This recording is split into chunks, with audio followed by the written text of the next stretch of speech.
and tell him that it's on. I finally got his name on the song. Can't do it wrong, cause it sounds so sweet. You spit the facts while I keep the crowd on their feet. Football season be the reason that I be bringing this heat. Georgia music representing 104.3. Hey, welcome to the show. Oh, it brings me great delight to say welcome to the show on New Year's Day, the first day of 2026, and the first day in the longest that we can have a legitimate conversation about whether the U is back. We will have that conversation today. I think they're back, Hoch. I think they're back. We'll have that conversation today. What a New Year's Eve for Canes fans last night. They never trailed. The defense in the first half was possessed. Like, you couldn't even believe what you were watching. You know Ohio State had no idea what hit them. We've put together a good show for you today on New Year's Day. Crowder's off today, but we had told you all week we were going to be here. Solana and I decided, win or lose, let's do a live show after the Canes game last night. And I have to tell you, I watched that thing with a grin from ear to ear because I don't think Ohio State had any idea what they were going to be up against. And like I said, we've put together a really good show for you today. Gino Torretta, the Heisman Trophy winner, is going to join us. Zach Gelb, national radio analyst, is going to join us. And John Michaels, radio host and the greatest Canes fan on the planet, is going to join us. But I wanted to ask Gino, like, when you know Bain and Mesidor are across the line and they're teeing off on you, how does that affect you mentally? You're watching Sayin last night. Like, I mean, I was just having so much fun watching that game. Got a little dicey at the beginning of the second half. You're like, okay, momentum is starting to shift. But, man, it was just everything we wanted it to be. I can't tell you how great last night felt as a Canes fan. You know, I went to UM from 87 to 91. And we've been searching for something since when? 02, 03, 01, really. There was some payback involved last night with Ohio State because, first of all, you're knocking them out of the opportunity to be back-to-back champions, which is what they did to us, and they didn't even do it to us. It was the refs. And by the way, the refs were doing UM no favors last night. There were a couple of PI calls that a blind man could have called.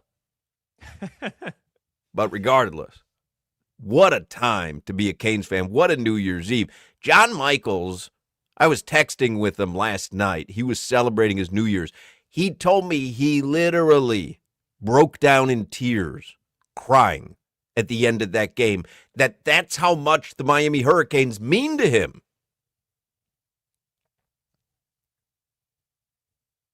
Reading some of the chats that are coming in here. People are very appreciative that we're on the air today. We wouldn't have missed this. Solana and Jimmy and I had talked about it. Like, Crowder had already had a vacation planned with the family, but it's a little different when you've got young kids. I totally understand, and I know that he might had pop I in. had a young child at this time. He might pop in, Hoch. He told me on when you had stepped away on whatever that was, Tuesday. He said maybe I'll jump on for an hour or two. So he is a bandwagon Canes fan. Well, especially that they won. For sure. He's all in now. Yeah. Now he's not even bandwagon anymore. Now he's like Canes fan number one, right ahead of John Michaels.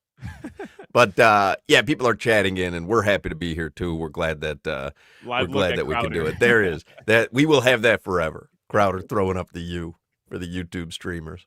But anyway, we're just, excited. Who's not excited? So now we've got a game next week, and that's the final step to get to the national championship game, which is here at Hard Rock Stadium in Miami. Yep. I'm watching, by the way, the Orange Bowl right now.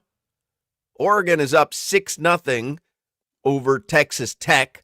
I do have a parlay working. I'll share that with you later. We got action. We got the Winter Classic tomorrow. We got action. Here's what we'll do. Let's do headlines with Solana.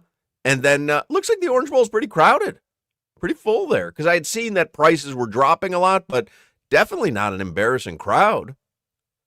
That looks nice. Anyway, let's do headlines with Solana. There is a lot going on, and then we'll talk about Miami and Ohio State, and then we got to start to forecast Miami and Georgia or Miami and Ole Miss. Give me Georgia. Give me the storybook ending, Hoch. But Come on. I love the Ole Give me Miss Georgia story, too. though. I love Georgia. the Ole Miss story, though. I love the Lane Kiffin story. Yeah, but who cares? Like, give me we're exercising demons this run. Like, give me Fair. the storybook ending. Give me you exercise all the demons. You make Notre Dame feel even worse about itself. You run through multiple SEC schools. Carson Beck gets to send one final FU to everybody by taking down Georgia, who kicked them to the curb last year. Cristobal is literally fulfilling destiny right now. I mean, Hoch, fulfilling destiny right now with the Miami Hurricanes, and then give me Oregon for all the marbles so that Cristobal can end them all right there. Well, Oregon just scored another touchdown. They're up 12-0. If they hit this extra point, it'll be up 13-0. Which is the first leg of my parlay, Oregon minus 1.5. So I feel good about that right now. Somebody puts on the chat, wait a minute, bro, you're not going to talk about the Dolphins signing former North Dakota State quarterback Cam Miller ahead of their season finale? Of course we are. Here are your headlines with Alejandro Solana. Yeah, well, I'll start with the Miami Hurricanes. What an effing game. Hoch, the pick six yesterday, oh my God. Somebody put on the chat, that pick six had me yelling loud. Me, my wife, my son, screaming on the couch. That dude watched film. Yep. I don't know what he saw, but he knew where that ball was going to be before the ball was let go. He knew where that ball was going to be before the receiver had any idea the ball was coming to him. That pick six was a thing of beauty. That pick six was why people study film, because there's no way that was an accident. He knew where that ball was going. He knew the formation. He knew what was going to happen in that formation. And the second the receiver went in motion or the running back went in motion, he knew the play. He knew it. I mean, unbelievable. And Hoch, did you see this really insane sequence? So I don't know if you saw the video. Keontae Scott, who had the interception, who picked off Julian Sayin, he intercepted him back in 2019, a pick six. Did you see this? No. These two both played, Keontae Scott for the Miami Hurricanes and the quarterback at Ohio State. They both played high school football together against each other in San Diego. And in the 2019, it was the high school football championship. Helix Charter versus Carlsbad. Keontae Scott picked off the Carlsbad quarterback, who was Aiden Sayin, and returned it for a touchdown in a crucial moment. And you fast forward to yesterday, and he does it again. It's one of the cleanest pick sixes you'll ever see in your life. I mean, literally one of the cleanest pick sixes you will ever see in your life. Crazy, man. I mean, we were ready to pop champagne.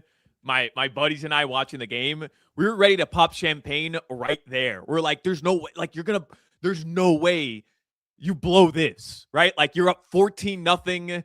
You had the touchdown already. You get the pick six. All the momentum's coming your way. And then, I wasn't feeling great. And the first half.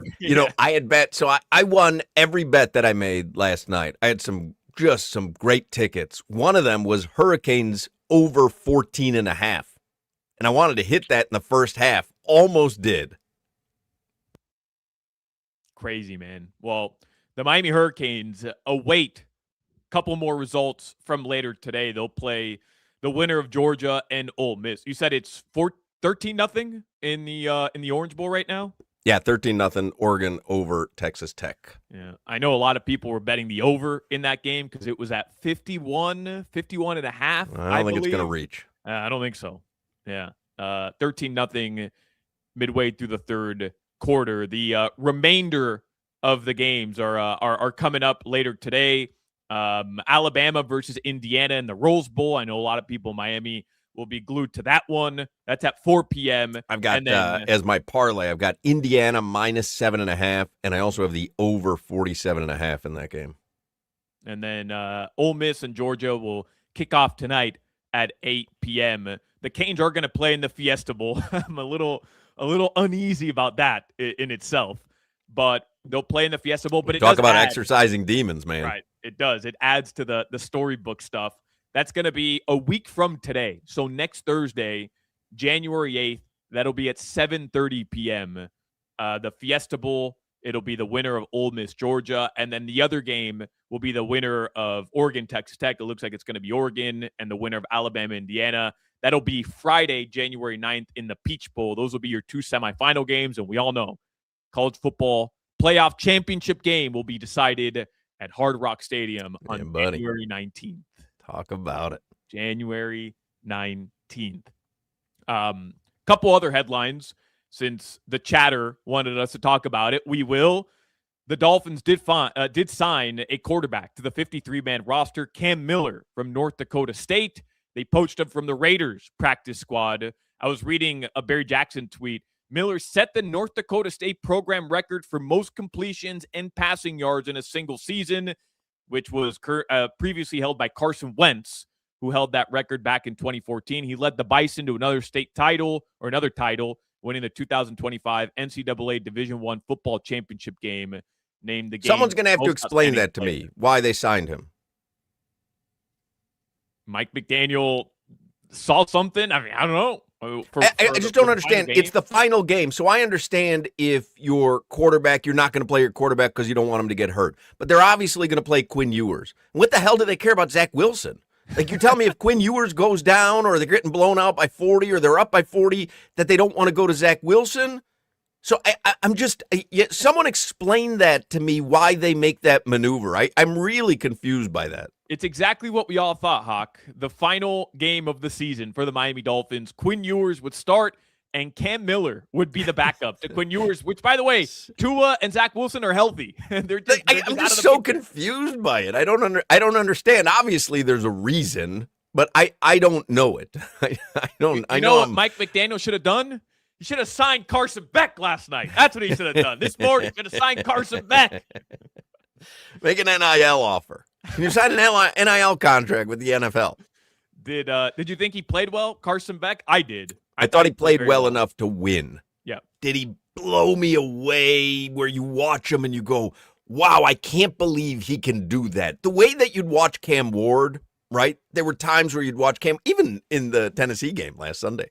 But, like, there are times where you watch Cam Ward and you're like, I cannot believe. But I'll tell you, Carson Beck, when they needed a first down, he got hosed on a first down, a BS overturning of a call. He absolutely had a first down. How they saw enough to overturn the call, it doesn't matter because they won. But I thought Carson Beck did everything he needed to do to ensure that they came out of there with the dub. He was putting his shoulder down and picking up first downs on that final drive. I know, I mean, the running backs deserve, and the offensive line deserves a ton of credit, but there was one play where it was third down. I think it was like 3rd and 11. He took off running, lowered his shoulder into 2 DBs and just picked up the first down. Like, man, he played with balls last night. I love that. And he is that dude. Like, people who don't know him, he's that dude. Every one of his teammates says that about him. Like, he's that dude. He will put the team on his back. He will lower his shoulder. Yeah. Ruben Bain, Akeem Mesidor, three combined sacks in the first half. Like, they were all over Ohio State. But I'm not going to lie, man. Like, Jeremiah Smith is, you want to talk about that dude? He's special. My wife said to me, because she didn't know anything about him, my wife said to me, she goes, maybe they want to pay attention to that guy. And I go, I think they are. That's how good he is. Remember there was like a 3rd and 17. You just don't have anyone that can cover him. 3rd and 17, there's 3 guys around him. He still caught the ball first down. Yeah. It just didn't matter. The Miami Heat are going to play tonight, by the way. That'll be a 7 p.m. start time, so our show will end a little bit early today. Yeah, and get a little heat action on the radio station tonight. Yes, sir. Start the 2026 calendar year, hopefully. Let's go. With your fourth consecutive victory and beating the Detroit Pistons, who are the number 1 seed in the Eastern Conference right now.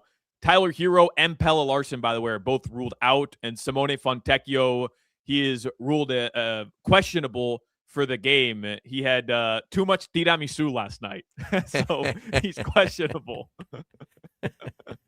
Those are your headlines for today. And I don't know if we still have our weather sponsor, but I'll give you our weather. And man, it is a glorious start to 2026. Just a glorious start. It's gorgeous outside. It's in the mid to low 70s. It'll be a little bit chillier as we get into the night. I'm sure it's immaculate right now to be at Hard Rock Stadium for that Orange Bowl. I mean, can you imagine?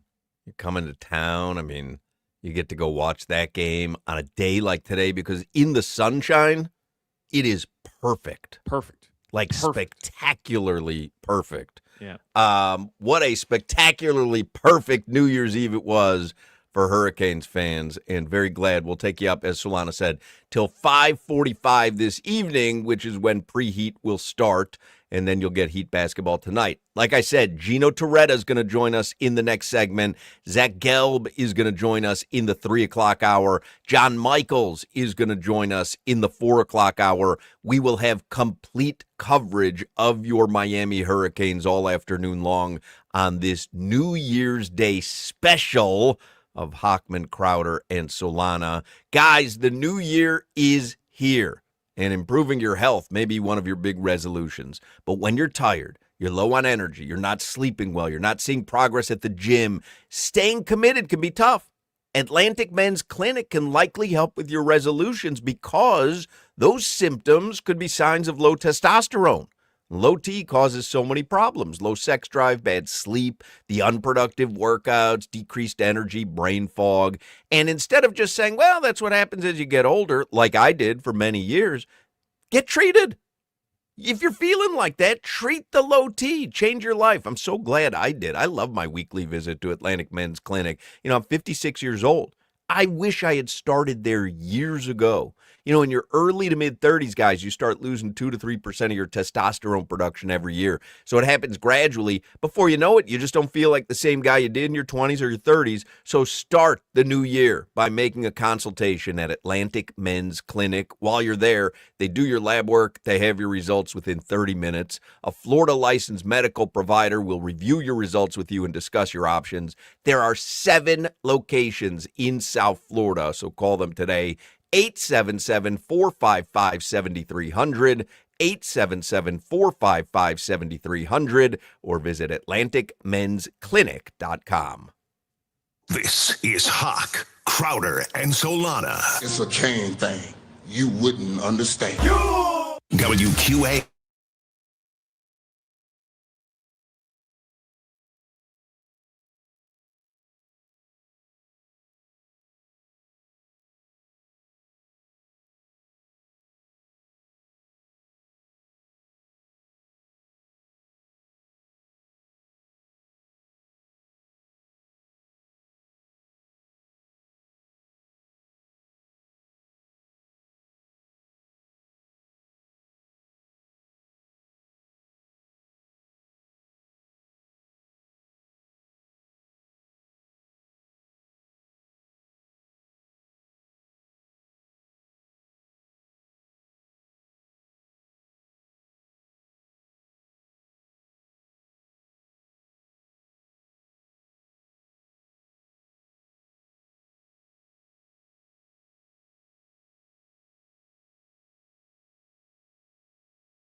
Yeah, it's a special New Year's Day. It's a special New Year's Day. And the Heisman Trophy winner, Gino Torretta, is on the Toyota of Hollywood hotline. Gino joins us on Thursdays, and it doesn't matter if it's a national holiday. He's here. Hey, he doesn't care. I mean, listen, guy gave his word. Guy gave his word. He's here. I twisted his arm. Trash got picked up today, so we're good. Is it trash got picked up today in the Grove? Yeah, January 1st. Yeah, they don't give it a day off. I think they come early too because most people know that it's a federal holiday, and I think the trash guys drive through the neighborhood. Right, because no one puts their trash out. Yeah, nobody puts it out. But I was up late last night doing something, and then I literally Googled. I'm like, does Miami-Dade County come? And they came. So wow, that's shocking to me. Well, Gino Torretta joins us. I figured I had to since you're Nostradamus with the parlay pick with the money line and plus 9.5. Gino Torretta joins us courtesy of the local 519 Plumbers Union every Thursday, even on holidays. In football and in life, it's about being on the right team. Join the winning team at local 519 Plumbers Union, a proven path to a strong career. Visit plumbers519.com. How does it affect you? You played quarterback. Now, granted, when you played at not many people were even able to get a finger on you. But how does it affect? How does it? I don't recall go back and watch some video. Apparently, how many times did you get sacked? Now playing quarterback. How many times did you get sacked in your career?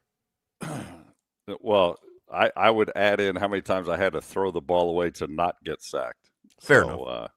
What does it do to a quarterback's psyche when you've got guys like Mesidor and Bain breathing down on you, and they're just they're teeing off on you? They're having their way. Well, you can't settle your feet. I think when I said last week, I mean, Sands, he set a college record with accuracy and that, but all quarterbacks look pedestrian if they get hit in the mouth a few times. And when you watch the game, I mean, those two guys coming off the edge, they were making a move in the pocket and weren't giving them any time. I mean, they were 3 and out, and it was just a dominant.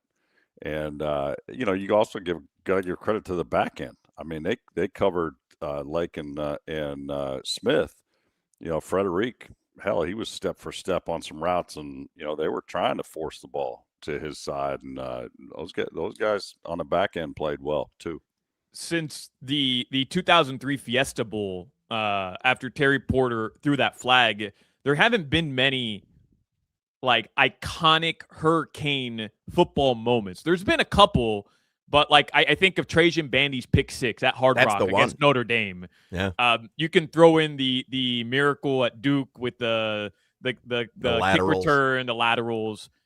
The Keontae Scott pick six yesterday. I mean, we were talking about it earlier in the show where it was so obvious. Like that was just him understanding, watching film, understanding the formation, understanding the situation, and he just jumped the route. To me, that's going to live on. Like that'll live in infamy in Hurricanes fans' memories. How special was that play in that moment? Oh, I think it flipped the entire first half and flipped the game. I mean, because really it was 7. If you take that play out, it was 7-0 at half. 7-0. And when you watch those plays and you watch those wide receiver screens, the bad thing for a quarterback, you're throwing the ball really kind of blind. You're just hoping that a wide receiver is going to get a block on a DB, and they're moving the tight end out there to block the other guy. And I mean, Scott took a risk. Because if you look, the receiver's taught, get to the outside shoulder, block him inside, so as soon as the guy catches the ball, he didn't. Most of the time, the DB will go to the block and go, all right, I know he doesn't want me to go there. I'm gonna go there too. He was just like, hell, I'm just gonna run to the inside and just with a beeline and listen, receiver DBs are DBs because they were once receivers and they couldn't catch the ball very well. That's kind of the joke that we would always give them grief over. But man, to catch the ball like that on a full stride, and he broke down that sidelines. I think it was I don't think there's any question that play lives on. That was awesome. It set the tone, and really, I thought at that point it really kind of ended the game for him. Does he make a decision before that when they break the huddle? If I see them in this formation and I see this guy go in motion, like, is the decision made by him already? I'm jumping it. I'm going to get that ball. Yeah, he's like, okay, I see the motion. It's probably wide receiver screen at the line of scrimmage. And when Smith jumped to the outside to his outside shoulder, most of the time they will go to the impact because they're like, okay, if you're trying to block me to the left, I'm going to run to the right. You go into the impact. And he literally ran through to the inside of Smith. And Smith realized, he jumped inside, and all of a sudden he's like, oh, bleep. This dude just ran right by me. And, was Johnny and he's not chasing a ghost. He's got something in. Yeah, that's not an easy catch. I mean, that's the quarterback's throwing that ball essentially is almost as hard as he can out there to get it out there as fast as he can to avoid that pick six. But it was a great play. Obviously, we've heard for about the last 6 weeks with his injury we really want Keontae Scott back, and obviously with plays like that, you realize how important he was and how much they wanted him back while he was injured the latter part of the season. Gino, did the University of Miami make a statement to college football and college football viewers last night? Was that game the proverbial statement game? Well, I think, that gives them one more shot, and you got 2 more. I mean, that's the statement is are we back at the end of the season and you're walking home with a national championship trophy? I think what I watched that game, I think, in something we talked about, there's a few guys on their team where they will not be denied. Malachi Toney and Mark Fletcher and Bain, and it's like, you don't want to say they play through coaching, but like they don't care. They're just like, hell, I'm not going to let us lose this game. And Malachi didn't have he only had, I think he had 5 catches, but he only had about 15 or 20 yards. No real big plays, but man, he made some great blocks downfield. He made some great blocks at the line of scrimmage. And then Fletcher would just, he overcame the fumble and Bain just from the start. I think that Ohio State was out there. Man, those guys got winded pretty quick on that one long drive, and they shuttled them out. All right, give a breather, but it's pretty impressive. They got. I think what they've shown is they have the pieces of the puzzle if they play clean. And I told you, I said Beck has to play the best he's played, and he started off a little shaky, like it was just a check down throw and he missed. And I'm like, oh man, all right, just settle on your nerves. And then he goes on a heater. And, by the time I think he completed 13, 14 passes in a row and the game was over. That first check down though, I was like, oh no. Oh my God. Solana, that's exactly what I said. I'm like, oh my God, they had set it up perfectly. It's like all go. And it's the easiest throw. The running back standing in front, and it would have been a big play. And I'm like, holy cow, he's jittery right here. But that's nothing but nerves, right? That's just nerves. Yeah, it's what it is? I always said the hardest throw to throw is knowing the guy's wide bleep open. And you're just like, and before you throw it, you're just like, boy, I can't screw this up. The guy's wide open. and that's what happened. It was like perfect perfect call. The check down is wide open. I mean, Fletcher turns around. He's off. He's got at least a first down, and it's just you kind of short arm it. I guess it'd be like at the tavern when we were throwing darts, and you kind of short arm one, and doesn't hit the board or something like that. They didn't let non-Heisman Trophy candidates near the dart board. He thinks that I'm playing darts at the tavern. There's 900 people in there. You weren't throwing 900 people in there. Yeah, little Mark Hochman wasn't able to get close to the dart board, and if he was, he didn't get a turn. Gino, I want to know your thoughts on Carson Beck in general, but what did you think yesterday about how Cristobal and Shannon Dawson too, how they called the game? Because we've talked about they have leads and they get a little cutesy and then they're not taking risks. I thought yesterday there was a moment where they didn't go for it on fourth and 1 when Carson, they overturned the Carson Beck. It was like fourth and an inch. By the way, terrible call. I'm Terrible. going, his Awful. ball's like clearly past the line. I'm like, his knees. I'm like, this. That and was, then that even was, if you didn't think that he was past the line, how did you see enough to overturn it? Crazy. Well, the whole thing with the officials. I mean, like, okay, fine, you're going to let him play, but there wasn't a penalty thrown. I think until was it the second half. I mean, nobody had even thrown a flag, and then I was thinking, I'm like, man. Was that the same officiating crew out of the SEC that got suspended for like when Kirby Smart's calling timeout and they say, no, he didn't call timeout. That's right. I'm like, and they got suspended. But I was a little shocked they overturned that because I didn't see enough. I thought he had it easily when he dove for it. They punt that, and I'm like, oh, here we go, man. You got a 14-0 lead. Like, go for that. Like you were just wrong. Go for it. They punted away. On the next drive, in the second half, there was a play where the Hurricanes back in their own territory. They get it to 4th and 2, and he comes out. They go for it. He throws a little, I think it was to Malachi Toney, and they get the reception. They go for it on 4th and 2. Super risky play. And then that final drive to just continue to go for it. Like every opportunity they had to just kind of run it up the middle and say, F it, like, let's punt it away. Let's trust our defense. They kept going for it, throwing the hitch route. Like, what did you think about their play call? Because I thought yesterday, Cristobal, talk about exercising demons, Shannon Dawson, they called that game, especially in the second half, with some balls, man. Like they went for it. Well, I think the personnel groupings, I thought the one touchdown where they had 7 offensive linemen in, and it looked like, I guess it was going to be quarterback option run, and then Beck just threw it to the outside. Me as a analyzing football, I'm like, how the hell does the defense? You see 7 offensive linemen come into the game, you have to adjust your personnel. If you only got 4 D linemen out there, you're at a disadvantage in the run game. And I think that they did a great job mixing up formations, some motions. I thought they used Malachi Toney as a decoy a lot, and I think that they were keyed in on, Ohio State was keyed in on stopping him. And they were like, oh, wait a sec, the ball's not going to him. And, apparently the coaches, in the meetings with the broadcast teams, they were like, yes, the other 2 receivers had to step up and have big games. And they did. And that's great game planning. It's knowing what the other team is going to do. Hey, they're going to focus on Malachi.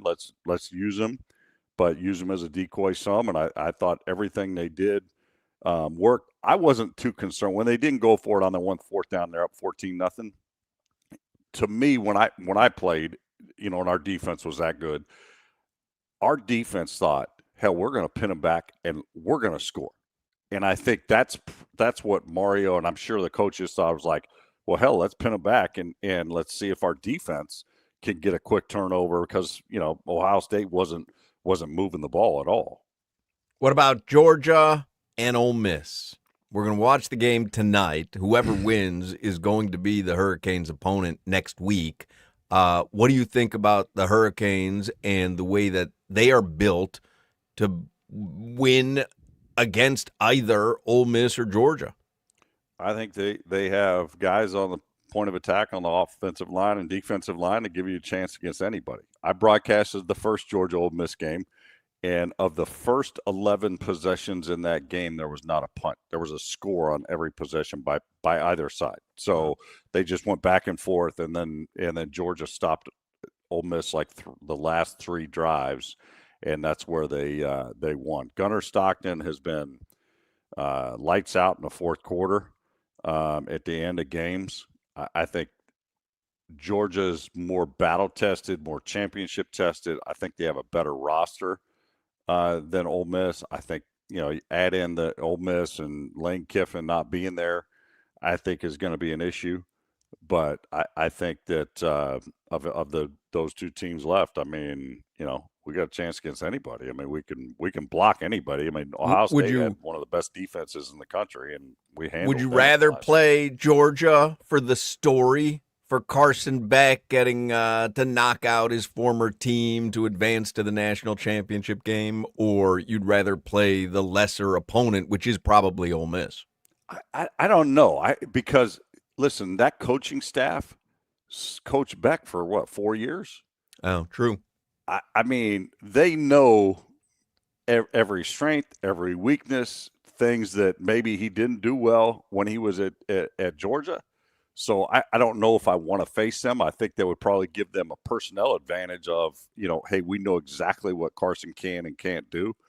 And I think that Kirby Smart's a pretty damn good head coach, and he's more battle tested. So based on that, I'd probably say, well, I'd rather face Ole Miss. But if we're facing Ole Miss, they just got through Georgia. Right. So, I think it is what it is. I think that, listen, you have to do what you do well when you get in championship runs. And I think Miami should just work on what their personnel is, get their guys healthy from this game, and go out there and execute, because they showed if they execute, they can beat anybody. What does this say about the ACC, though? Miami scored more points on Ohio State than anybody did all season in the big bad Big Ten, which I don't know about all that anymore. Miami, Portnoy's Big Ten. Yeah, Miami is now 2-0 against SEC this year. Florida and A&M, they're 1-0 against the Big Ten. What does it say about the ACC that Miami is able to do this? I don't know why you're smirking there, Gino. Come on. I mean, everybody loves to run roughshod over the ACC. Nobody was giving Miami a chance. They were looked at as like this big underdog story, and they didn't just luck into wins. Like, they dominated these games against the big bad Ohio State from the Big Ten. Like, they didn't play anybody this year. See, the SEC's in your kitchen. They're in your lid so bad. Like to me, the ACC didn't help Miami win the championship. They didn't help them win the Cotton Bowl last night. Like, I don't really care. Like, conferences, I can tell you, yeah, SEC is the best conference because they have the best top to bottom, and it's the toughest league to get through. Being worried about, hey, we're making a statement for the ACC. Nobody, and nobody outside the ACC, you show up at a bowl game, the only people that chant the conference is people from the SEC. Like, it doesn't matter, SEC, and it's just like, and I always respond, it's like, I'm sorry, where's your team at that's in the ACC? They're not here. So, you don't think Duke fans showed up last night to root on for the ACC representative? I don't think anybody was chanting ACC when Miami was walking off the field. Like, sometimes they do. They do in the you go to the Sugar Bowl. You go to the Sugar Bowl, and it's like fans from not even that team show up to chant SEC when they're if their conference team wins a game. To me, hell, I'm rooting for the Miami Hurricanes. I don't really care what conference they played in, because we didn't really play the conference until my last year. So I'm just saying that the gap, like how people were talking about the gap between the conferences. No, it's not closed. I'm just going to tell you this: get it out of your kitchen, because it's not even close. You just travel with me to 4 or 5 SEC games, and we just go down on the field and watch the guys walk around on the field. It's a different body type. It's a whole different roster in the SEC, but that doesn't mean we aren't right there with them and playing with them. Well, Mario, we can say this officially, right? On January 1st, 2026, Mario has rebuilt this football program in the way that he envisioned, and it's paying dividends. No question. Yeah, I mean, we're in a position. I think that probably we wanted to be in the playoffs, obviously, this year. I don't know if he thought he could get enough talent quick enough to make a run once we got there. But I think he's pulled all the right levers. He's got the right staff in place. I think the new defensive staff and the players have shown out. And no, it's been fun. I mean, obviously, it's like I say, Miami is the best city in America when our teams win, whether it's the Miami Heat, Miami Dolphins, Miami Hurricanes, Florida Marlins. When we win down here, I guess we're insufferable to the rest of the country. We are. But it's awesome that we're there, but like I said, we got 2 left. I mean, that's kind of the way he's looking at it. He's like, okay, enjoy this one, but we got 2 games left. We'll find out who we play tonight after the Sugar Bowl, and then we got to go to the Fiesta Bowl, and then that'd be pretty awesome though to play in a national championship game at home, right? In Hard Rock. That would be so badass. How was your New Year's Eve, Gino? Did you go out? Are you a big party guy on New Year's Eve? No, as I told my daughter, the New Year's Eves are for amateurs. Usually, it's people going out that normally don't go out and maybe drink. So, no, we watched the game. Made some. You gotta have pork on New Year's. If you're Like a gabagool sandwich. So no, I had some spare ribs and sauerkraut for dinner. It was spare fabulous. ribs and sauerkraut. Sauerkraut is a side? No. You cook the ribs, sauerkraut, onions, apples, and then cook it all together. And the apples and onions makes the kraut sweet. And then you got spare ribs. That sounds fantastic. Oh, it was so good. Maybe the noise afterwards wasn't very good, but Gino, Hoch, I don't even think you know what I catered. I had a friend over to watch the game. But by the way, I love how you have a party at your parents' house and your parents aren't even there. It's like a John Hughes movie from the 80s, except Solana's in his 30s and engaged. Well, my backyard. He's taking over his parents' house to throw a rage. He's down in the basement like John Clayton. Mom, paper. My house, the backyard's not as big. My parents have the pergola. They've got the large screen in the back. They've got the grill. I mean, they've got the setup. I'm not on that level yet. I know you weren't cooking because you suck. So if your brother was there, maybe he was not. He was not. But I did cater some authentic Italian. Oh. From Olive Garden. I catered Olive Garden party yesterday. That's a great call by you. So you just got salad and breadsticks? Breadsticks, little chicken parm, some penne. You didn't really bring in Olive Garden, did you? 100%. You brought in Olive Garden? I thought it was like banging Olive pots Garden. and pans. You got to have black beans or something. I don't know. Yeah. That's Normally a cajachina would be the move, but that is I catered Olive Garden. embarrassing. But why not just a neighborhood Italian place then? Why Olive Garden? They've got a great deal. Chicken parm combo meal came with the tiramisu, came with the breadsticks, came with the salad, came with a little side fettuccine alfredo. Did you tell your guests before they came so they all showed up and they had already eaten? No, I told them I was cooking Italian. They didn't even know. They thought it was homemade. Aperol Spritz? Did you have Aperol Spritz on the menu? We had Aperol Spritz. It was That's just a little too cold. In the new year. A little too cold for the Aperol Spritz, so it was a vino night. That's how you ring in the new year. I had a microwave cup of rice-a-roni. A microwave cup. God. They still sell rice-a-roni? Yeah. The microwave cup, you just add water and there's a little packet of powder to give it some flavor. Tell you what, your diet's as bad as it was in college. That's awful. Happy New Year, Gino Torretta and Miami Hurricanes fans. Gino joins us every week, courtesy of the Local 519 Plumbers Union. With all the changes in how America does business, you can count on one thing: the union-trained plumbers of Local 519. Join a winning team today with Local 519 Plumbers Union, a proven path to a strong career. Visit plumbers519.com. What's on the agenda for New Year's Day evening? You're going to be watching football all day, all night? We got ball. We got to watch the Miami Kid in Indiana play Alabama. And then we got to watch leftover gabagool from last night. You fire up a little gabagool sandwich? There is some leftover charcuterie.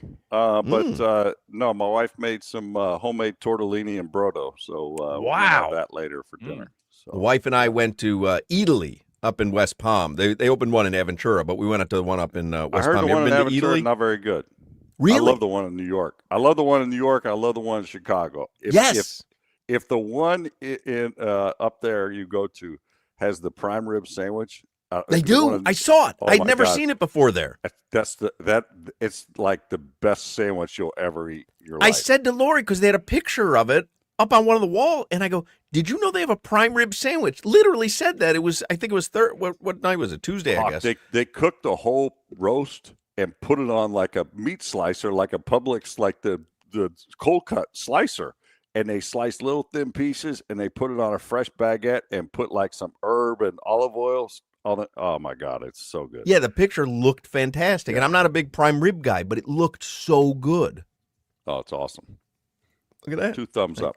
I got a little resolution for 2026, the prime rib sandwich at Italy. I'm doing dry January, so. Are you really? Yeah, I've done it the last few years. Oh, Arande's doing something different. I don't know if you heard him on the show earlier this week. He's doing Top Shelf January. I watched the Anderson Cooper thing on CNN. He had a bunch of people saying, some guy goes, "I'm not going to drink any more in 2026. I'm not going to drink any less, but I'm not going to drink any more." I thought that was pretty good.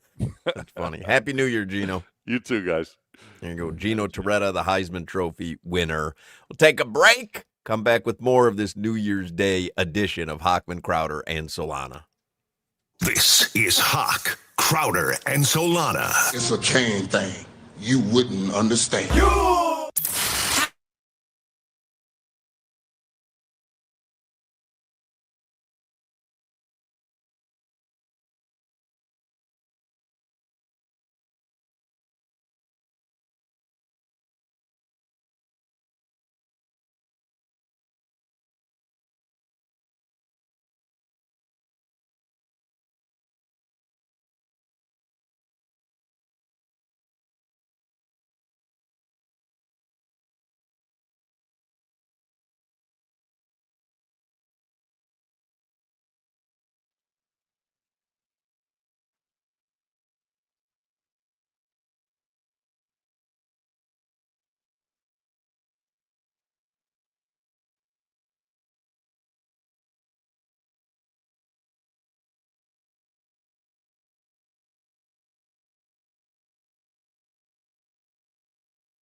Three o'clock hour on New Year's Day. Little Steam. This is Steam, right? Doing na-na-na-na? That is correct. Saying goodbye to Ohio State and their dreams of a repeat. I think Oregon is going to say na-na-na-na to Texas Tech. They're up 16-0. They've got a 36-yard field goal attempt going on right now in the fourth quarter. Wow. And it's no good. No good. 16-0 Oregon leading Texas Tech in the Orange Bowl right here at Hard Rock Stadium in South Florida. What an absolutely beautiful day. It's a great day to be a Hurricanes fan. We've got coverage all afternoon long. We are live, and at 5:45 tonight, Solana will begin preheat with Tommy Tighe, and you're going to get Heat basketball beginning at 7 p.m. this evening, and you'll hear the entire game here on 104.3 FM WQAM. As long as we're doing a live show, I'll give you 15 minutes of Game Day Uncensored because you only got one Game Day Uncensored left this season, kids. 15 minutes of Game Day Uncensored brought to you by the Lexus December to Remember sales event, although I would imagine that's over. Believe so. Although sometimes the Lexus December to Remember sales event does creep into January. Because I imagine if you go car shopping at Lexus this weekend, it's still the December to Remember sales event. Probably. Well, get offers on select models for a limited time. Learn more at Lexus.com. I don't know what to do with Week 17 games that have no meaning for certain teams. We know that the Dolphins today signed some quarterback, I think from the Raiders. Yeah, so they poached him off his practice squad. Yeah, I don't know what their plans are for Sunday. The Dolphins, my guess is for Quinn Ewers to go the entire way. Dolphins are 10.5-point underdogs to New England. The player props, Quinn Ewers, you want to guess over-under on passing yards? Man, last week I think it was around 270, 270-ish, so I'd say like 260 and a half. 201. 201? Take the over if that's the way you've handicapped it. Because, yeah, 201. Let's see if there's any other. Devon Achane, 68.5 yards is the over-under rushing. To be quite honest, I would probably take the under. I just don't see him getting a ton of carries. Why on earth would you risk Devon Achane? You don't mind seeing what Jalen Wright does out there. Like, that's why it is so hard to gamble on these Week 17 games. What, Week 18, right? It's Week 18. Or Week 18, Game 17, yeah. Yeah, same thing. But I don't know how they're going to play this. Is this Mike McDaniel saying, I need this victory? I need to go beat the New England Patriots. I'm still fighting for my job. Everything's on the line. But at the expense of possibly injuring Devon Achane? Yeah, but I mean, I don't know. Like, is he thinking about that? Or I get he has to. I realize why. But is he thinking about that, or is he thinking about, hey, if I beat the Patriots here and I end the season on a 6-2 winning streak, and I get to whatever it is, 8-9, right? They would be 8-9. Then, like, maybe I keep my job. So, like, But if you're down, let's say you're down 20-0. Not blowout city, but 20-0 at halftime. New England wants to win. They want better seeding. You're going to put the pedal to the metal in the second half to try to overcome a 20-0, or you're just going to run it out and get out of here. I'm with you. If you're down 20-0, you're probably not putting Devon. And again, that's not being down 29-0. 20-0 is a game that you could come back in. For sure. But if you have nothing to play for, that's why I would have a tough time, unless you think Achane's going to break a run or two in the first half, which is very possible as well. He's very difficult to tackle. He's also trying to pad his stats a little bit, though, isn't he, Hoch? I mean, he wants that payday next year, and I mean, he's done enough to get it, but it wouldn't hurt to add another 100-yard game under his belt. Did you see what Bradley Chubb has on the line? A lot of money? When I say a lot of money, I got to find this. It's insane. I think it's like $5 million. Incentive base, you mean? Yes, but not on his personal stats. It's on them having, I think, a better defensive rating. So someone's got, find it on like Omar's.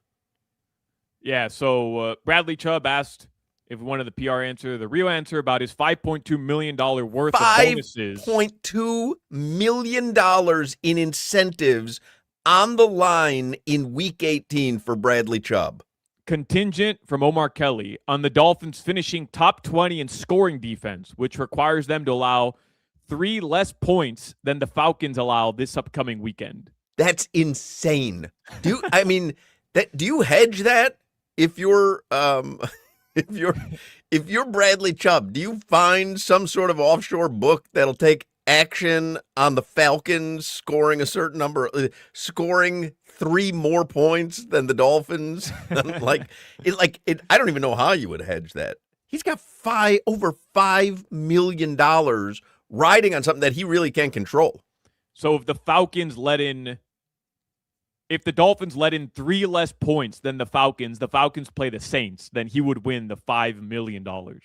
That crazy? Insane. What a weird incentive, right? Top 20 defense in the league, you get $5 million. That is crazy. He's trying this week. I promise you that. All right, we're going to talk some Canes with Zach Gelb. We'll talk college football playoffs with him. We are live today, like I said, up till 5:45 and then preheat. Let's do headlines here for the 3 o'clock hour with Alejandro Solana, who we just learned catered Olive Garden for his friends last night for New Year's Eve. I will always remember where I was when Keontae Scott had that pick 6 in the Cotton Bowl against Ohio State to put Miami up 14-0. My face stuffing it with an Olive Garden breadstick, baby. I'll always remember where I was. It's a crazy turn of events. What did you do last night for New Year's Eve, Jimmy? Quiet night at home, but I watched the game. But did you have a special meal or anything? Oh, yeah, we just had like ribs, chicken. Simple. Seems elusive on the actual answer of what he ate. It also seems like you don't know what you ate. Like, did you have ribs? Did you have ribs and chicken? Ribs isn't simple. Well, ribs and chicken is a common combo, though. No, but I'm just saying, like, that's not simple. You've got to barbecue the ribs. You've got to, you know what I mean? Like, it's a thing. No, right, did you bring them in? No, it's just a simple night, is what I mean. No, I got you. But did someone cook the food at your house, or did you bring it in from Flanagan's? Like, what was No. My mom cooked them. I got you. All right. Yeah. You have a screwdriver? I did not, and I'm beating myself for it. Sure, yeah. You can have some champagne. I mean, the second you had that interception at the end by the Hurricanes to officially seal the game, even though it was pretty much over. I mean, we were popping bottles of champagne all night, baby. Yeah, I had none. I had no alcohol yesterday. Great. My wife and I, we always go, we live near Meisner Park, so we go there and they have all the roads are closed off and they have, thousands of people in there. And we've done it every year, but it was like 11 o'clock. Game ended about 11, I guess. Yeah, like 11:15, yeah. And it was chilly out. She does not like the cold. She wants to move somewhere warm.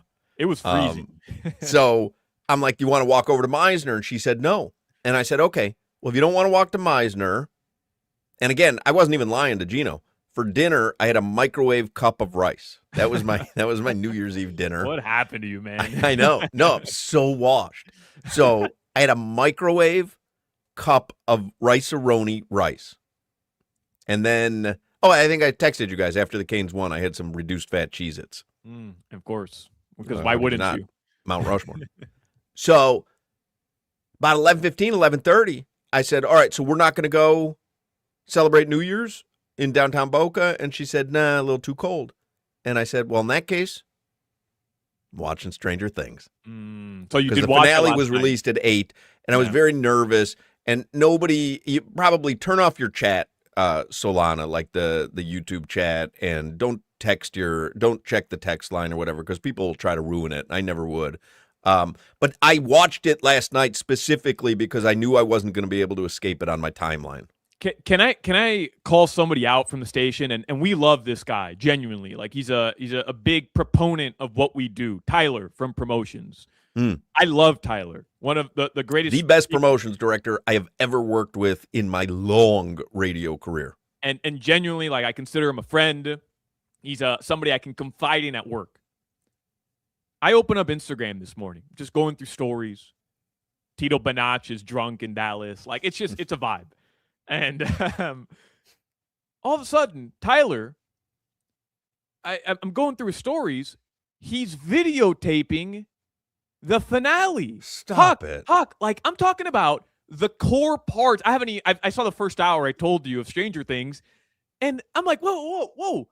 Multiple videos, like 6 videos. Like, what are you doing? And I DM him, I'm like, hey, jackass, I haven't watched it yet. How could you possibly do that? How? Because I think there's a rule. You want to post on your social media, like on Twitter, on Facebook, about the finale. Hey, if you're scrolling social media, you're bound to get spoilers. But actually posting real video of the show, I'm not talking about a little screen grab. I'm talking about the main parts. He's videotaping the whole thing, reacting to it. And he responded in caps, got him. No. You don't do that. You don't do that. I did people. When I started watching it. There's a couple guys on different threads I have who watch Stranger Things.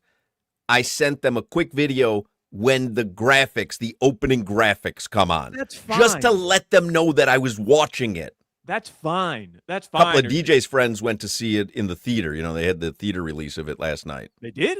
Yeah. It was in movie theaters last night. I didn't know. That's awesome. Yeah, it was in 1,600 movie theaters last night. It's a movie. I mean, it's 2.5 hours or whatever. Yeah, it's a movie. So I sat down about 11:30 and I said, well, F it. I'm not going to be able to avoid all the timeline stuff, and I don't want to go 0 dark 30 on social media.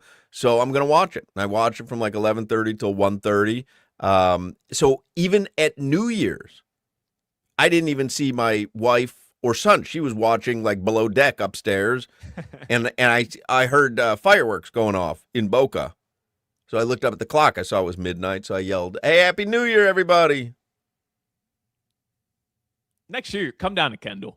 Come hang out with us. No, that was the best New Year's I've had in 56 years. You've got to, Hawk. You've got to like, you kiss your wife. I don't know, like I've been there, done that. I did that for 27 years. 28th year, no kiss.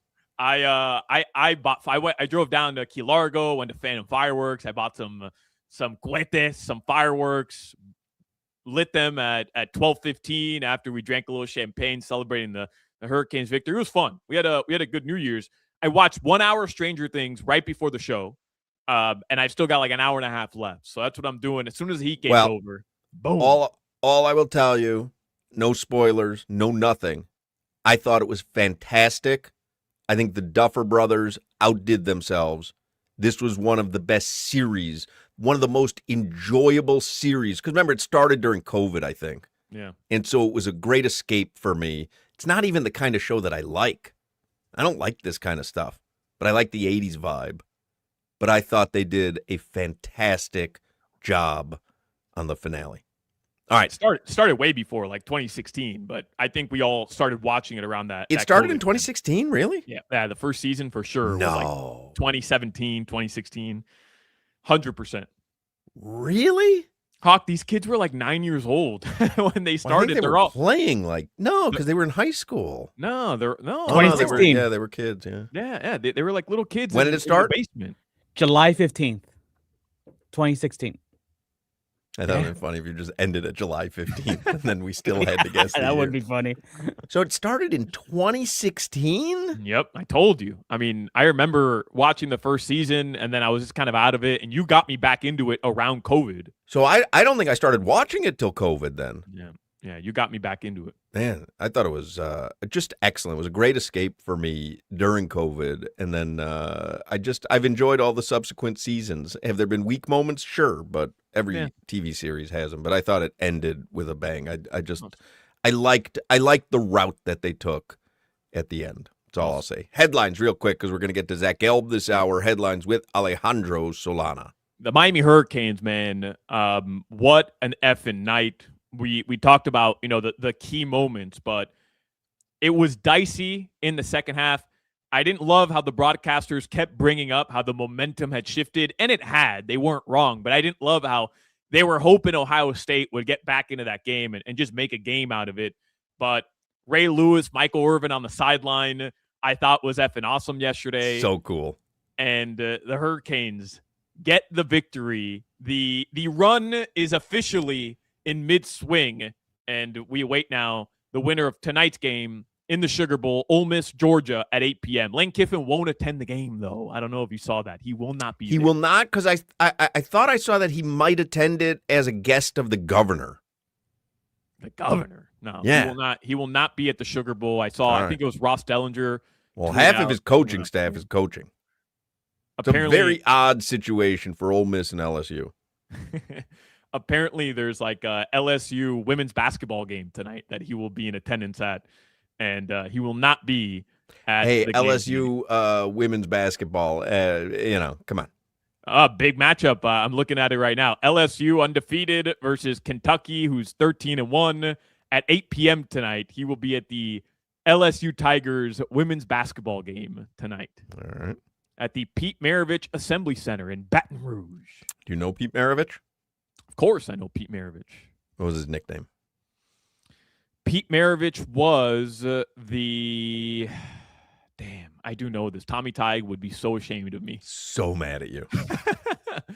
I don't know. I don't even remember. What's his nickname? Pistol Pete, of course. Damn, I knew that. Damn it. Man. Tommy Tighe would be so. He won't even do the preheat starts tonight. So. Yeah, he's out. Started out 2026 on a sour note for him. Hey, the fact that Texas had a bye and they're gonna put up a big donut is effing insane. Hoch, what do you make of this? I saw this stat from Joe Shad here really quickly.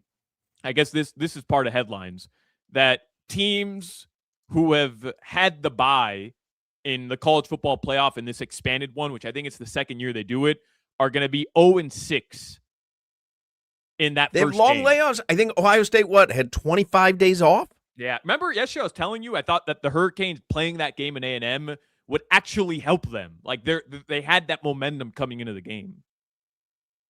They're going to have to expand that college football playoff, right, to 16 teams, no more byes.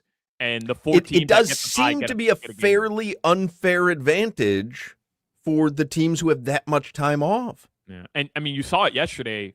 I mean, I'm not giving Ohio State any excuses here, but the Hurricanes were clearly the better team in the first half, by a mile. I mean, they came out like guns blazing, and Ohio State didn't know what hit them.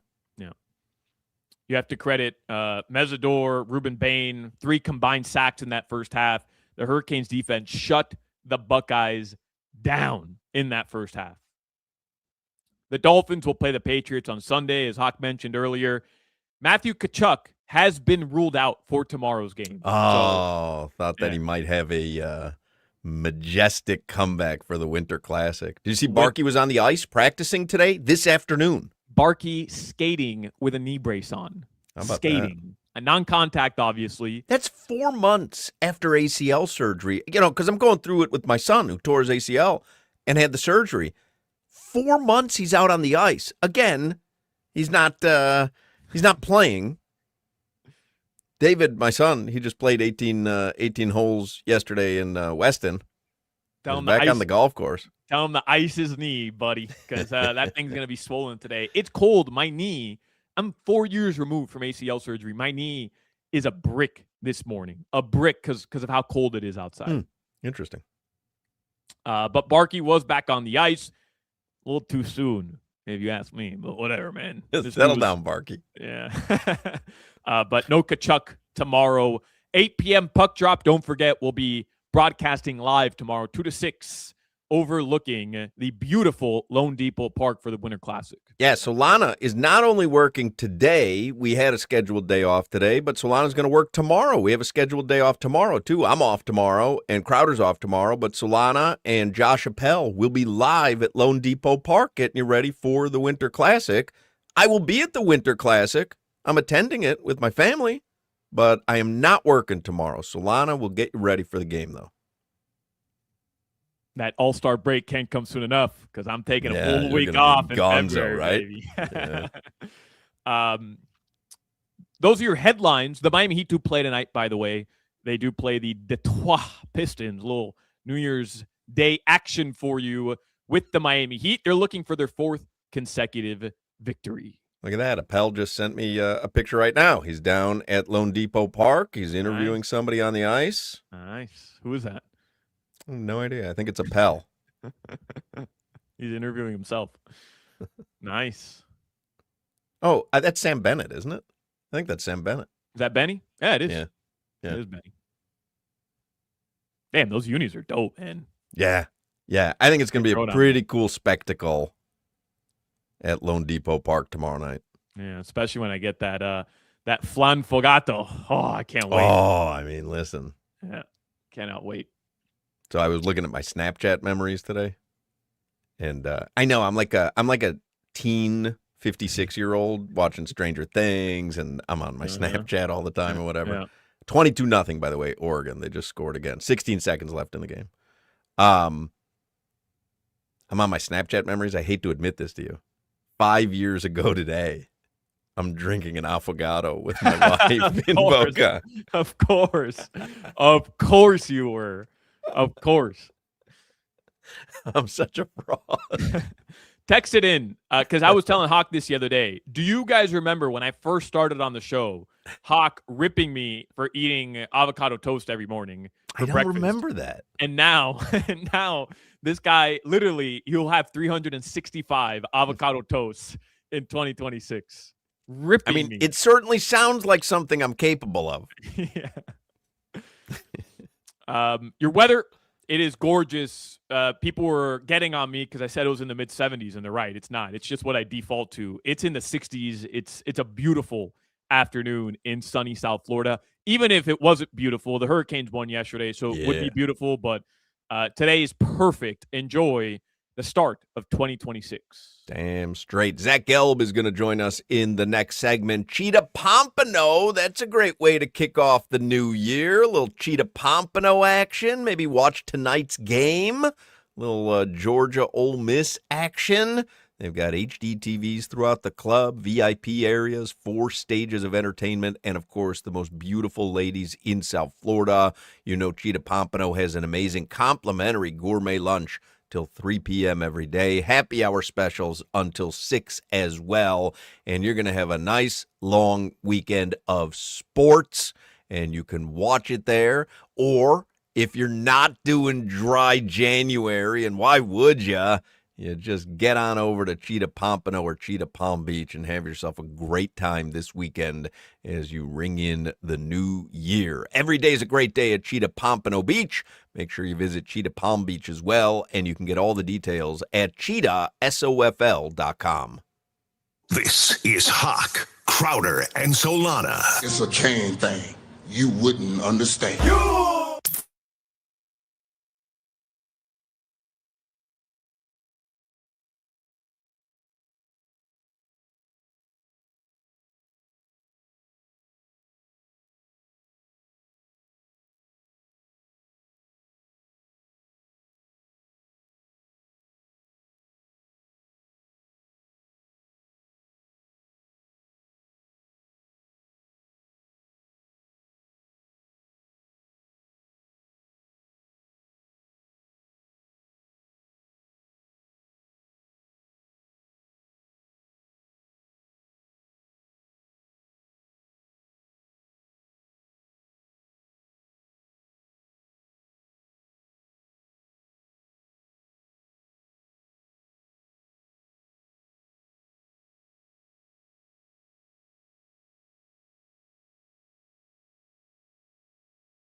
Oregon wins, by the way. Good news for the first leg of my parlay. Now we just need a little Indiana action and the over. And then we'll need Ole Miss plus 6.5. 4-leg parlay. First leg is in. You just want to get the first leg down, and then you worry about the rest after that. I see Zach Gelb is on the video stream there. Looks like the New York skyline is behind him. He's on the Toyota of Hollywood hotline. Zach Gelb is an NFL studio host for Compass Media Networks. He's got Commanders Eagles this week. Make sure you follow Zach on Twitter and Instagram at Zach Gelb, ZachGelb, Zach Gelb. And he joins us now. Now, we were supposed to be off today. You got to unmute your mic, Gelb. That's why Solana's pointing at you. Gelb's used to the studio. You know? Well, no, here's the thing. I didn't have it muted, and then I joined this thing, and then it's muted. So I didn't mute anything. So it was you Jimmy's guys fault? Muted me. Yeah, I'm Jimmy's blaming fault? Jimmy. No. I didn't Starting touch the year it. off, throwing Jimmy under the bus? This happens every week. I come on. The mic gets muted, and then it gets unmuted right before I'm about to go on. I thought Solana was pointing to Jimmy, so I was about to unmute myself. But, it is what it is. Yeah, I didn't want to throw Jimmy under the bus to start the new year, but we could all move on because the Canes won. How about Exactly. that? Canes won. You know what happened? Like, I'm supposed to be off today, and Solana was going to be off. Crowder's off. Gelb wasn't going to join us either. Gelb usually joins us on Wednesdays. We only had a 1-hour show yesterday. And then I had texted Gelb, hey, we're only on for an hour. Do you want to come on Thursday instead? Because Solana and I are going to do a Thursday show. This was a couple days ago. And Gelb's like, nah, I can't work on New Year's Day. And then last night, I'd say about midway through the third quarter, he texts me. Earlier. He goes, F it. I want to come on. And so I knew the guy was feeling it. Did the Canes, did they make a statement? You were already a believer. Did they make a statement to the college football universe last night? So I remember when I came on with you guys after they got into the college football playoff, and I said to you guys, in the NCAA tournament, whenever the team that gets in that people thought shouldn't get in, they end up going on a run. Now, I thought Ohio State was going to win the game, but I thought Miami could hang around. But the fact that they led the game wire to wire, and it wasn't as if they won the game 35-7, but when you beat Ohio State, that's just not going to be the way. But it was the way that they physically dominated the trenches. Then you had the 2 interceptions, the big pick 6, where I still don't know where Julian Sayin was throwing it. And they just did a good job running the football. It's not like Carson Beck was sensational last night, but he managed the game, and how Miami ended up being the better team from start to finish. That was the most impressive part. And after you beat a team like Ohio State, you go on to beat anybody. Gelb, is the U officially back? The U, the one that they made 30 for 30s about, the University of Miami that played with swag. Is this officially them being back? Can we say that now? Yeah, I think it's their biggest moment in 20, 25 years? 20 plus years, yeah. What before that, it was Manny Diaz with those turnover chains that one year with the that the was a great moment. You know what? The introduction of the turnover chain was a great moment. But this is one of those signature moments where if you're a Miami fan for the first time in a long time, you could actually envision getting 2 more victories and winning a national championship. Now, they're going to play the winner of Georgia and Ole Miss. And I look at that game. I bet Ole Miss earlier in the season, plus I think it was 7 when Georgia and Ole Miss played. And for 3 quarters, Ole Miss was smoking Georgia. Then Georgia not only came back and won, Georgia also covered what was the 7-point spread. So Georgia's going to be a really tough opponent. Can it be Ole Miss? Absolutely. But I would lean that it's going to be Georgia. But after beating Ohio State, why can't you go on to beat Georgia, who's very similar to Ohio State? Because you remember at the beginning of the season, we were having a conversation because Ohio State was ranked number 1 overall, but there were a lot of people saying, you know what? Canes, based on who they've beaten at that point in the season, maybe they're the best overall team.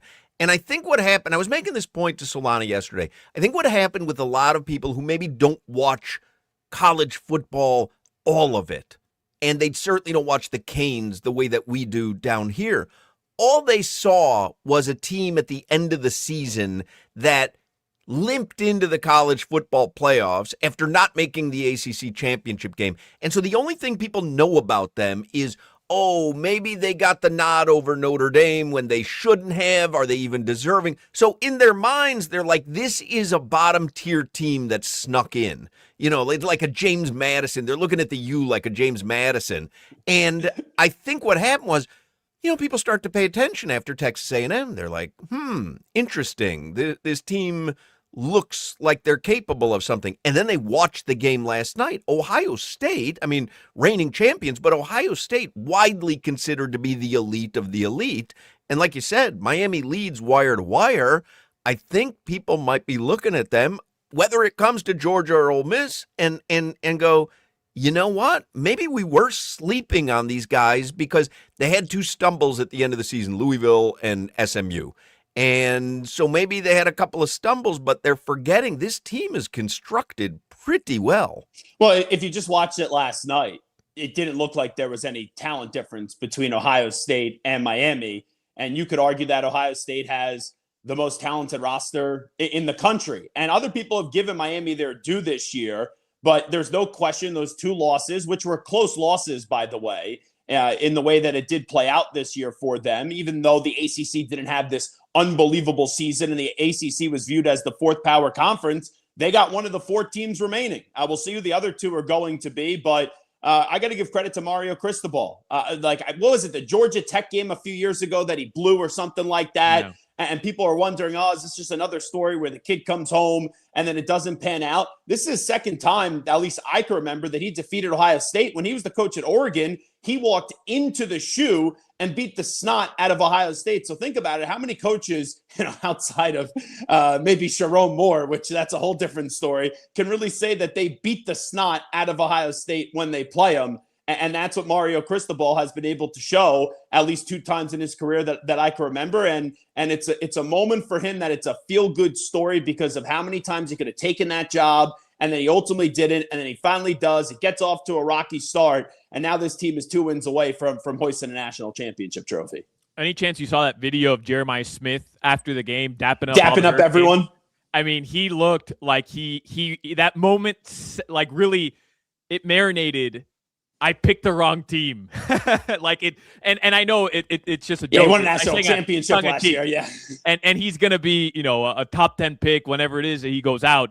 But that was a vibe. Like watching Unless that you video. Throw a little NIL money his way and get him to have a season at home. Who knows?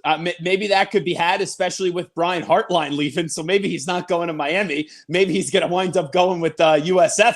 Obviously kidding. I dare him. I dare him to go to USF. That was the hangover day after New Year's joke of the day right there. But hey, what Miami did, it was so impressive. But if you want to talk about the video, Solana, it's not Jeremiah Smith.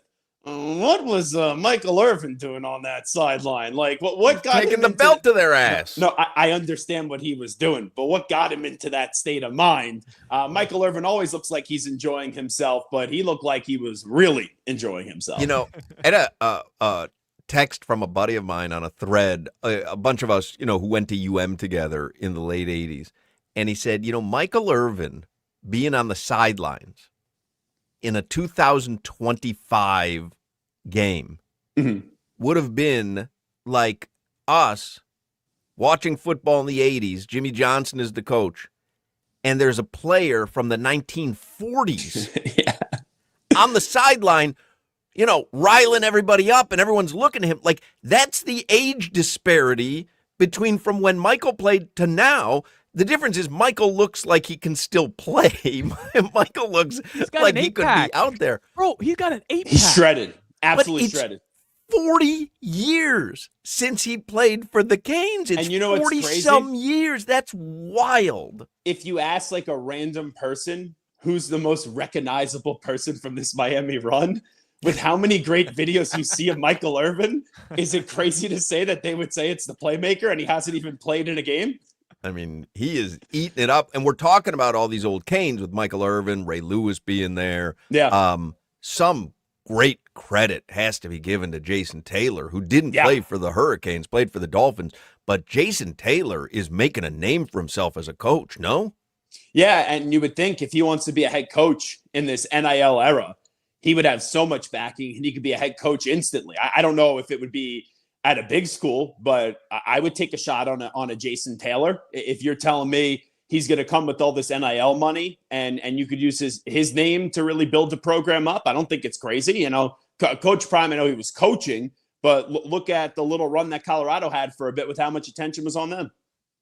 How about tomorrow? Got the Winter Classic, Gelby. Panthers, Aren't Rangers. you going? I remember Yeah. you gave me like a half-ass invite. You're like, oh, I got 4 tickets. Maybe if you're in town, hit me Yeah. up. Yeah. I mean, the 4 tickets are being used now, but I'm going. Solana's doing the show. I'm off tomorrow. I'm actually going to take my day off tomorrow, but Solana's doing the show with Josh Appel from Lone Depot Park. Appel's there right now. Appel's going to be on the carry him, man. His back's going to be hurting after that. Appel's going to be on the national radio broadcast for Sports USA. Appel's rinkside for the national radio broadcast. Oh, really? We'll have it here locally on 104.3.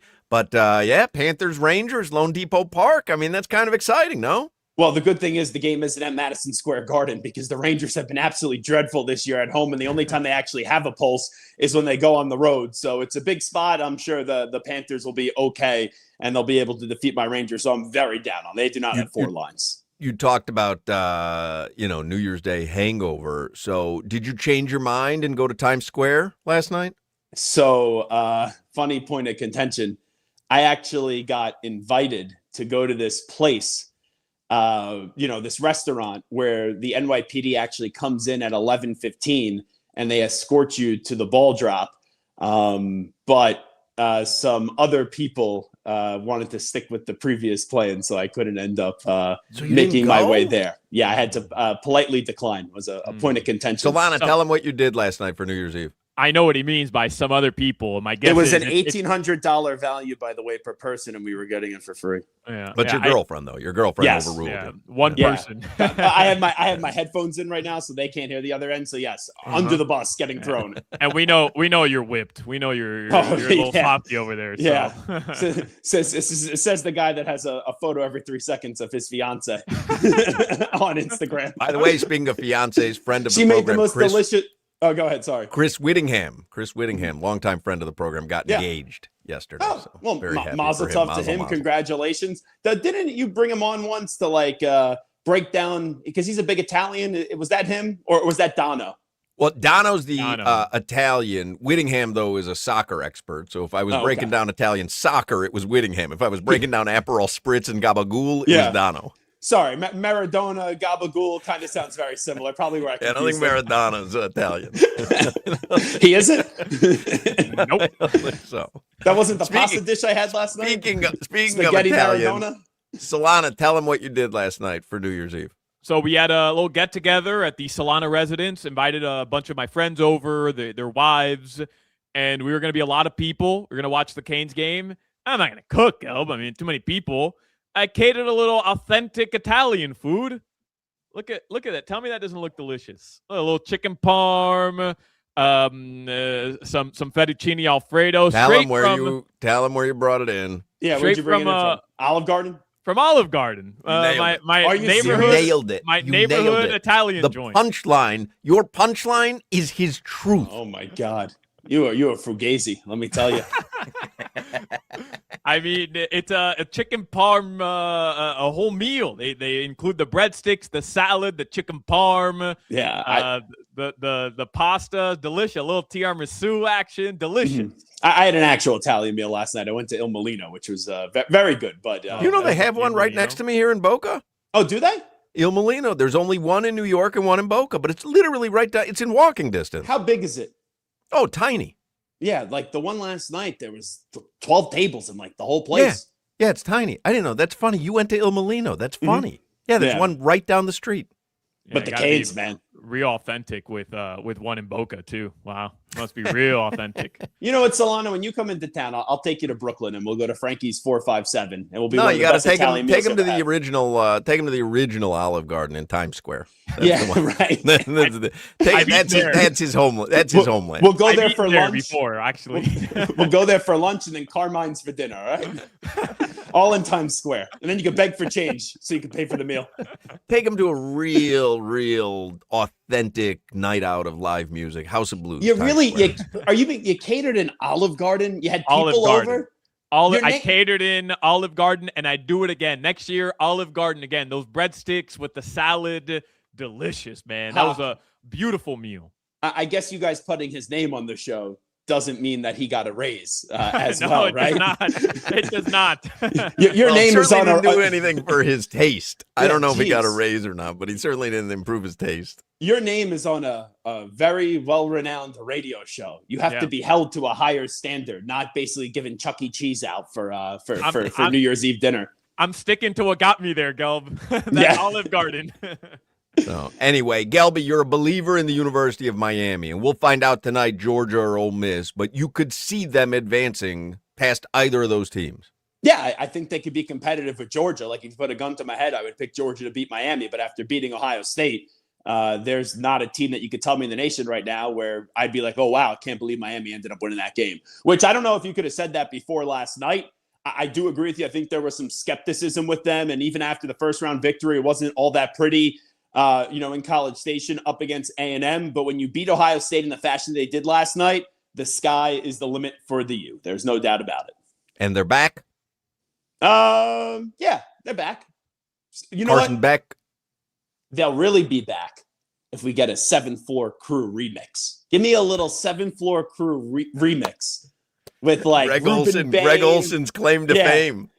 I would start singing that song because I would listen to that song as a kid, but I do think then Len Weiner would have a heart attack to start the new year because we'd have to use the dump button 45 times. Nobody could believe what was going on at the 7th floor until the 7th Floor Crew came out. That's so funny that you knew that song, man. That's Greg Olson. Talk about like a recalibration of someone, right? Like Greg Olson's like the guy that you would leave your kids with at this point. So one of my buddies, Justin Burstein, who I went to sleepaway camp with, he's from Coral Gables. And when we went to camp as kids, like we must have been 8 or 9, he would play that song on like his computer that he snuck into the camp. And that was my first introduction to 7th Floor Crew. He runs like a luxury, car dealership down in South Florida right now. And he's the one that always takes me to Joe Stonecrab. So that's my Miami plug. But yes, I could go through all the lyrics and all the things that they said. And one of the funniest thing was when Greg Olson was at the Super Bowl and they were like, oh, you're my favorite rapper of all time at that media day. He's like, no. He wanted to run from it. Run. He's like, no. Next question. PG, keep it moving. Yeah. He would. I'm a family man now. Would not even acknowledge that. That's funny. One of our guys who's on the chat all the time, K-Space, he's like, Hoch, you don't even know South Florida. Il Molino's at Sunrise and US 1. Maybe there is one there, but there's one on Palmetto Park Road, 451 Palmetto Park Road in Boca. Don't you also go to, there's another restaurant here in New York. Isn't Patsy's down there by you as well? Patsy's is in my building. Oh, wow. Yeah. Now, did they start in Chicago? I know they have one in New York. Supposedly they have a really good burger. No, they started in Harlem. Harlem pizza. in 1936. Oh, wow. Yeah. But I will tell you, Patsy's has some of the best pizza. And I'm a Chicago guy, so I like Chicago-style pizza. This is thin New York style. Patsy's has some of the best pizza I have ever eaten and some of the best pasta I've ever eaten. Do you know who has the best pizza? In the world or in New York? In the U.S. The best pizza... See, I would probably go like Uno or Due in... No. City and state. I would go Barnaby's in Northbrook, Illinois. Barnaby's. Okay. Best tavern-style pizza on the planet. My favorite pizza happens to be in South Florida. It's not shtick. Vice City Pizza. I've told Hoch that like he's got to come down. And it was named the best pizza in Florida. It's like tavern Detroit-style square pizza. It's delicious. My guess is Gelb's going to give us some mom and pop in New York. No. Just New Haven in Connecticut. You go to New Haven, Connecticut. Sally's, Modern, the best pizza. They have a Frank Pepe that just opened here in Delray Beach. Mm-hmm. Yeah, with the white clams, right? The white clam sauce. Yeah. Solana I like New Haven style. I like New Haven style, but you're watching too much. You're watching too much Portnoy. Right. No. That's what I was gonna say. Hold on. I recommended to Portnoy to go to that place, Ceres. I tweeted at him, and the thing blew up, and then he went there and he rated it like a 9.3. I would even say, as much as I love New York City pizza, as someone that has been going to Connecticut at least for 8 or 9 years and has been going to get him pizza there. I took my dad there when we went to Springsteen for his birthday. So we have to go. We went to Modern because there was no line. You could sit down there, so it's easier. And my dad is like a very antsy person, so he wasn't going to be waiting on a line. But yeah, that New Haven, Connecticut, my favorite type of pizza. You got to get the Barnaby's, Northbrook, Illinois. The best I went pizza you'll ever to taste. Pizza Amici in Chicago when I went there this summer. Now, here's the thing: there's a big debate with people from Chicago that I would think from afar that deep dish pizza is the best pizza in Chicago. It's the tavern style that's actually better. Yeah. I felt like a real authentic Chicago. I like deep dish pizza. I really do. And if I go back to Chicago, I'll certainly go have it. But you can't have, like, if you're ordering in a pizza once a week or whatever, you can't have deep dish all the time. Tavern style, which is thin, square cut. Very good. Not square cut like Detroit style, which are big pieces. These are thin little square cut pieces. Some have crust, some don't. Depends where you get the piece from. It's very easy to just eat like 100 of those slices, pretty much in Chicago. Oh, I love Barnaby's. Barnaby's is the best. All right, Gelby, enjoy the rest of your New Year's Day, and we will speak with you next week as we get ready for Canes and either Georgia or Ole Miss. You got it. And Jimmy, just make sure you turn my mic on next week. Happy New Year, guys. Look at that, Jimmy. Took a love you, Jimmy. Haymaker. You're the best. Took a haymaker on the way out, Jimmy. The best producer that Hochman and Crowder have ever had in their history of producers. That's without question. Can't even think of a second. That's without question. All right, Zach Gelb there. Have a good call this weekend for Compass Media Networks. We'll take a break. 4:00 hour is next on Hochman, Crowder, and Solana. This is Hoch, Crowder, and Solana. It's a Kane thing. You wouldn't understand.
I mean, what better way to start out the 4 o'clock hour than a little Canes fight song?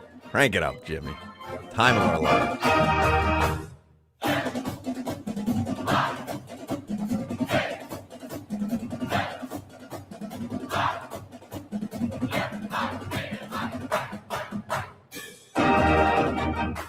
Love it.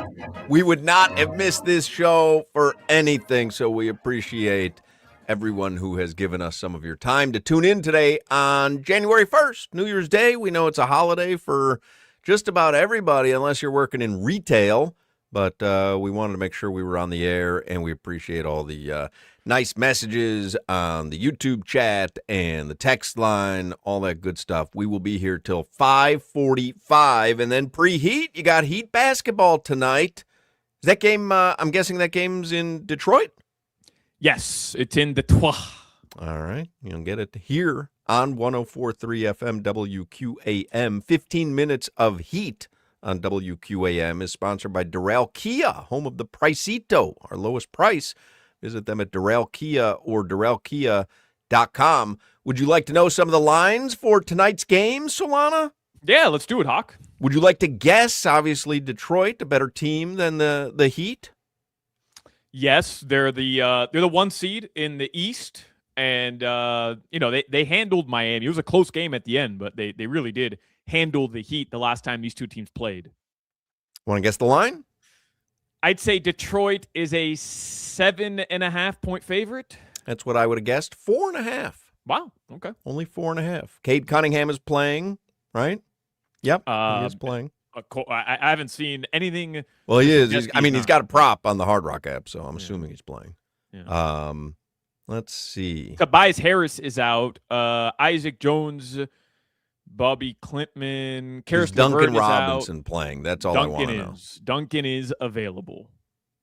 Duncan, you want to guess his over-under for tonight? Duncan, 14.5? 9.5. Want to guess his over-under on three-pointers made? It's got to be, what, 2.5? 2.5 at minus 145. Yeah. Does he get some run with Detroit? I haven't watched them admittedly. Starts. No, he does? He starts. Wow. Okay. Yeah, no. He's been, no joke, they love him over there. Like, he's been a huge part. He's been what they wanted him to be. He's been a sharpshooter? 100%. He's been an active part of, like, their rotation. He started every game he's played in this year. He started, and I believe he started in every single game except for 1 or 2. Wow. He's been available. So, like, he's been great, and he's averaging, like, 12 points a game. I'll pull up my stats here, my numbers. 12 points a game, 11.6 a game, 3 rebounds, 2 assists. Like, he's Duncan Robinson, man. Yeah. Want to guess Norman Powell over under tonight? 23.5? 23.5. Yep. Bam Adebayo? 17.5. 16.5. Wow. What else? Davion Mitchell. 11.5. 8.5. Khalil Ware. 13.5. 12.5. Yeah. Jaime Jaquez Jr.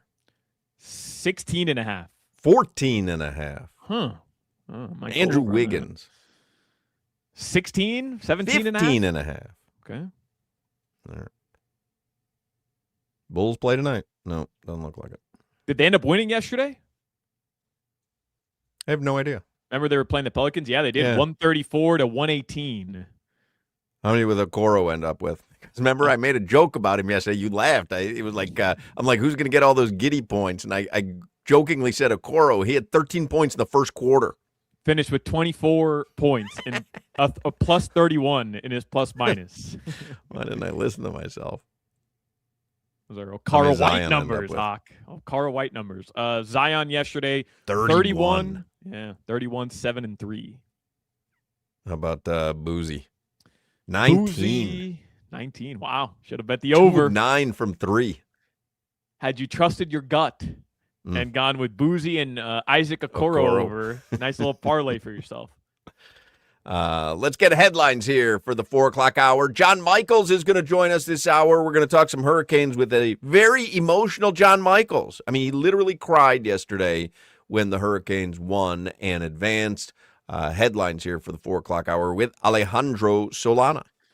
I saw a really cool video yesterday. There was, I don't know if you were as surprised as I was, the presence of Canes fans at that game yesterday. Very surprised. When the broadcast started, when the game broadcast, I know that they had the pregame show out there. When the game broadcast started, did you hear the fans chanting, "Let's go Canes"? Like, it was coming through immediately when the game started.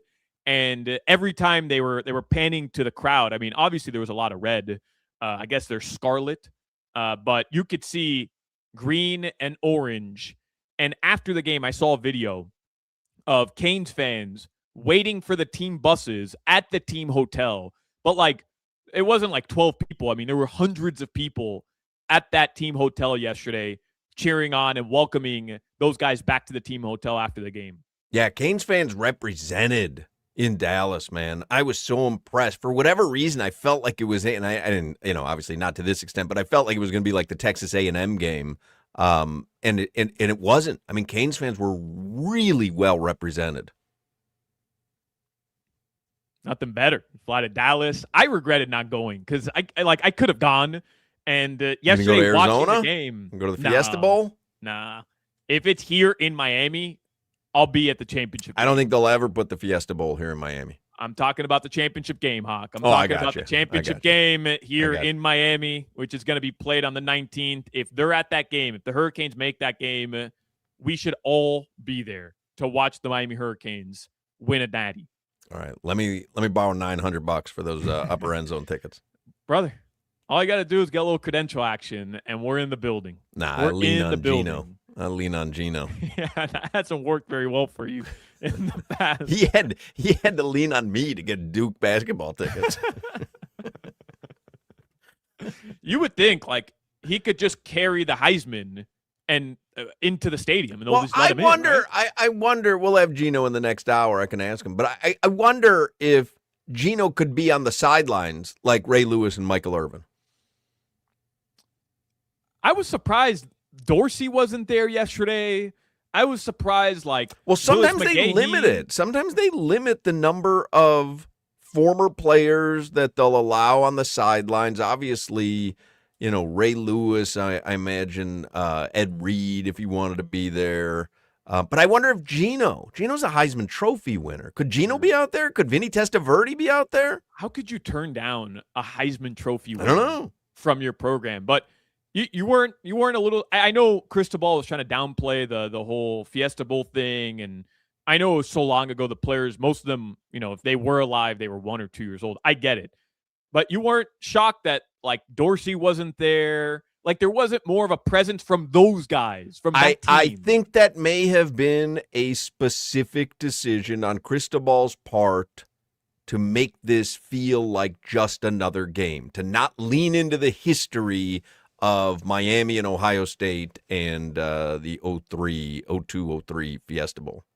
Are Canes fans, do they feel, what's the word here? Vindicated? Vindicated? You said it earlier. We exercise some demons. Mm-hmm. And I think, again, they had played Ohio State once before since that Fiesta Bowl game, but it was a meaningless game. And when I say meaningless, I mean just didn't have any stakes attached to it. Last night, because remember what happened in that 02-03 Fiesta Bowl? Miami's trying for a repeat. They have it, actually. And then the late flag comes in. Again, it's not Ohio State's fault that flag came in, but it was against Ohio State. They prevented Miami from repeating. Miami prevented Ohio State from repeating. So I do feel that a demon has been exercised. Mm-hmm. Yeah, I felt it yesterday. I mean, it still stings to think about it, but knowing that you played Ohio State and knocked them out, and that Ryan Day can take his ass back to the horseshoe and spend the next couple months not playing football. Yeah, maybe let Heartline call the plays there, Ryan. He can have a good day. There you go, Jimmy. Wow. When'd you write that one? 11:30 this morning? Just now. And listen, don't you make fun of him, Solana, because you came out with Donna Winter for Donna Summer. Yeah, that's still a good joke. I maintain that still. I believe that's why you You hired me to provide that type of material. It's literally why I questioned everything I was doing. So we await now the winner of tonight's game. Alabama and Indiana are about to kick off some tough conditions in California, in Southern California. At the Been Rose very Bowl. rainy, yeah? It's been rainy. I saw they brought out like the little spikes so that these guys could clean off their cleats because of the amount of mud. The playing Although it surface looks, I'm is a looking little at wet. it right now. Looks like it's blue skies. The rain has subsided a little bit, but I saw they had the weather graphic up, and it's been raining nonstop for the past couple days over there. I wonder what the lines would be: Canes, Georgia, or Canes, Ole Miss. You don't think it's out yet? Get like a little. There early might line? be a look ahead line. Let me text Pizzola, because my guess, without knowing, my guess would be they're 5-point dogs to Georgia and pick 'em Ole Miss. Hawk, I don't think so. You think they'd be dogs? Yes. I'm looking here. There was somebody who did a look ahead line. If Miami faces Georgia, the dogs would be a 3.5-point favorite, according to DraftKings. Okay. If Ole Miss pulls off the upset, Miami is projected to be a 1.5-point favorite over the Rebels. Okay. Man, I'm not as impressed with Georgia as everybody else is. Like, I get it, it's Georgia, but bro, that team almost lost to Georgia Tech. They almost lost. They barely squeaked out a victory over Florida. You're the biggest proponent of pointing this out, but you are forgetting the way the football public, the betting public, looks at the SEC versus any other conference teams. Yeah. But what else do the Canes have to do to not be looked upon as like this Cinderella story anymore? Like, they're not a Cinderella Well, I don't know story. if they're a Cinderella story anymore, but I still think if you look at Canes, Ohio State, if you look at Canes, Georgia, those teams, those big Big Ten or big SEC powerhouse teams are going to be favored over an ACC team that couldn't make its conference championship game. The Rose Bowl starts, by the way, with Mendoza being sacked for a loss of 2 yards. All right. Well, the Mendoza dream is over. We got to move on. Ole Miss versus Georgia tonight, 8 p.m. in the Sugar Bowl. I was just reading here some NFL news. Lamar Jackson is going to play for the Ravens against the Pittsburgh Steelers in that Sunday night Winner football take game. all. Yep. Winner of that game wins the Super Bowl. Not exactly. No? Did I have that wrong? Yeah, I think you're jumping ahead a couple weeks, but winner does have a chance to play for the Super Bowl. Oh, all right. All right. I knew there was a big something for that game because it's Sunday night. Ooh, Mendoza sacked again. Bama defense. Nice little start for the Bama defense. People are sleeping on Alabama as well this year, right? Just like guess. Miami. I guess they're sleeping on them. I mean, there was a chance Miami and Alabama were not going to be in the college football playoff. Mm-hmm. How do you think Notre Dame feels today? Notre Dame fans feel today? I think they probably are changing their opinion of, hey, we should have been in over Miami to, hey, we should have been in over Alabama. Right, until Alabama wins this game as well. Right. And then they're like, well, maybe the committee got it right. Maybe they should have a 14 team. Lamar Jackson was also asked if he wants to be with the Ravens. Quote, absolutely, absolutely. Yeah, I mean, well, you better not say anything otherwise heading into a final game for all the marbles. The winner of Sunday night wins the Super Bowl. Again, I think you're jumping ahead a little bit, Hoch, just a little bit. I'm going to get these matchups right at some point. The Dolphins and the Patriots. This Sunday, Miami is a 10.5-point dog. Hey, the line yesterday jumped to Miami plus 7.5. How about that? It was Miami plus 10.5 most of the week. Then it was Miami plus 9.5 most of the day yesterday.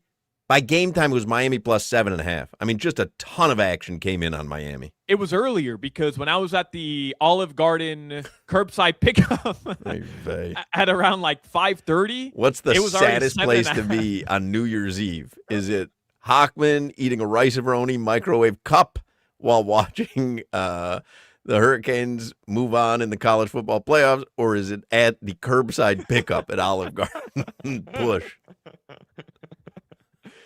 It was already 7.5 yesterday at around like 5:30-ish.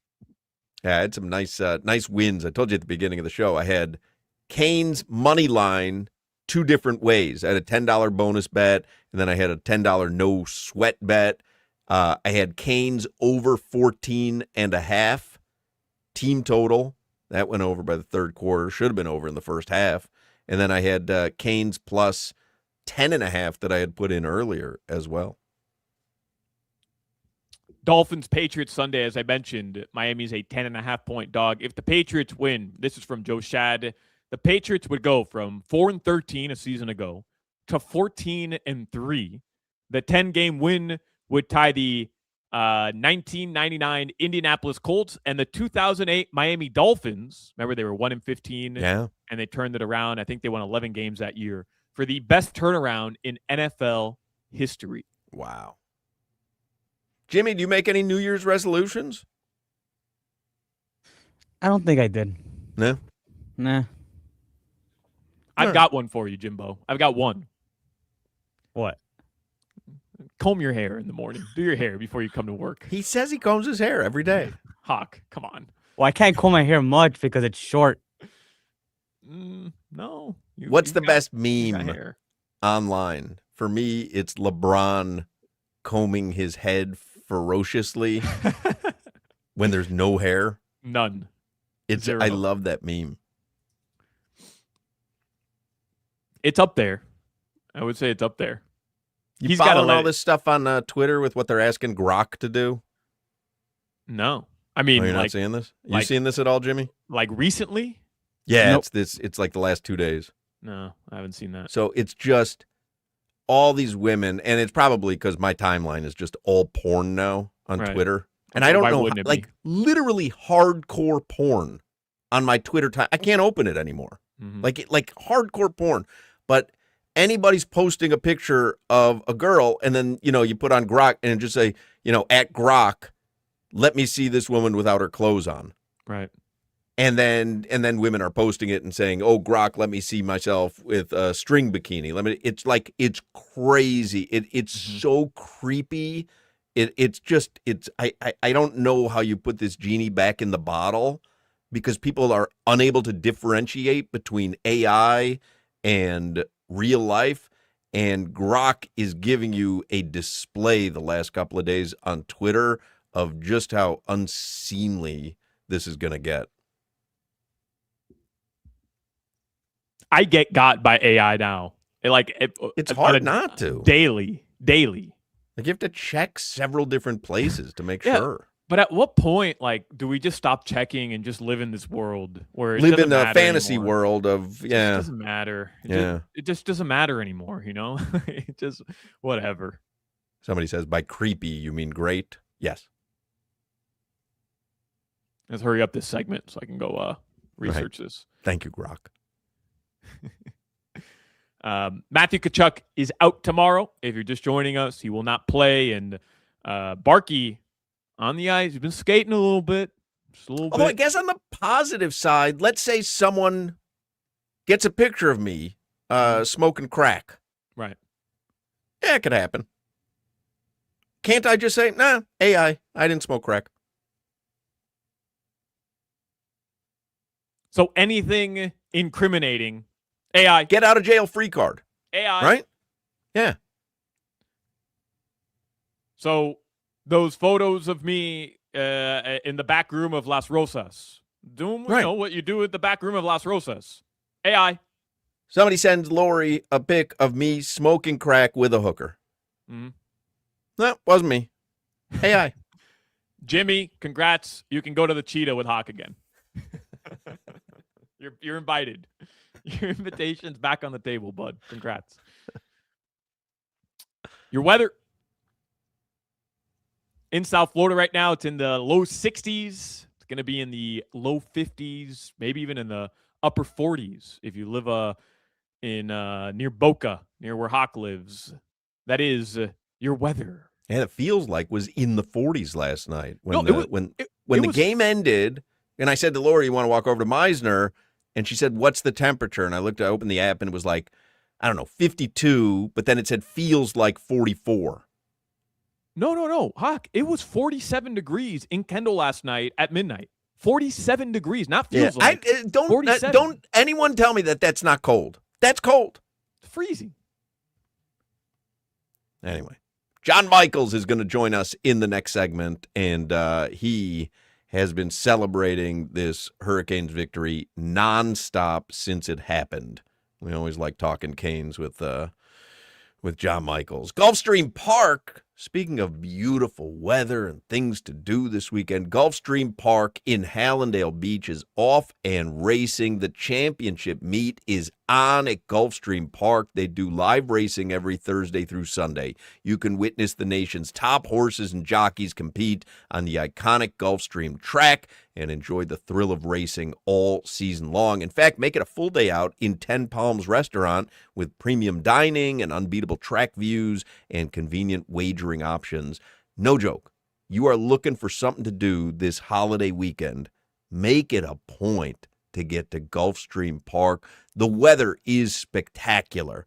You watch some live racing, gamble a little bit on the horses, have the time of your life. Gulfstream Park is such a beautiful stop this time of year.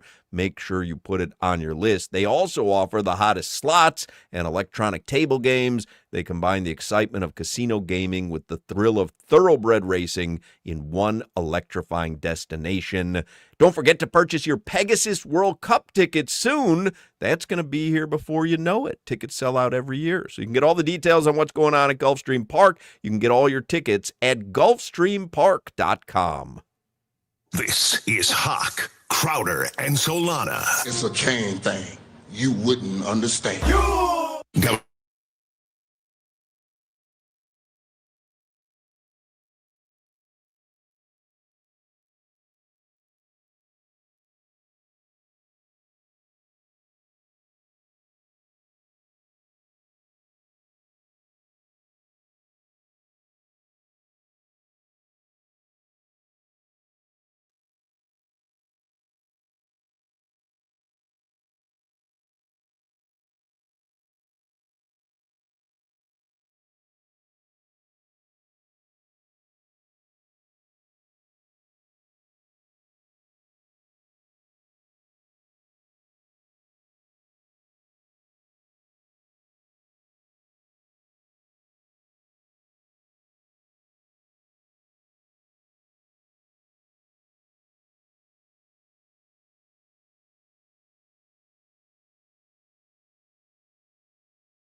Yeah, you knew we'd hear this song at some point this afternoon, and that's because John Michaels is joining us on the Toyota of Hollywood hotline.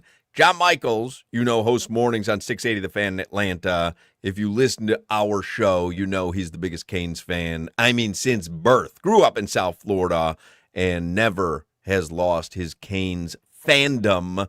And first of all, appreciate you making some time on New Year's Day. We decided that we had to do a show on New Year's Day based on what happened last night. Take me through it, John, because I was telling Solana and Jimmy and the listeners earlier that you told me you actually got emotional. You cried because the Hurricanes, the football program specifically, means so much to you.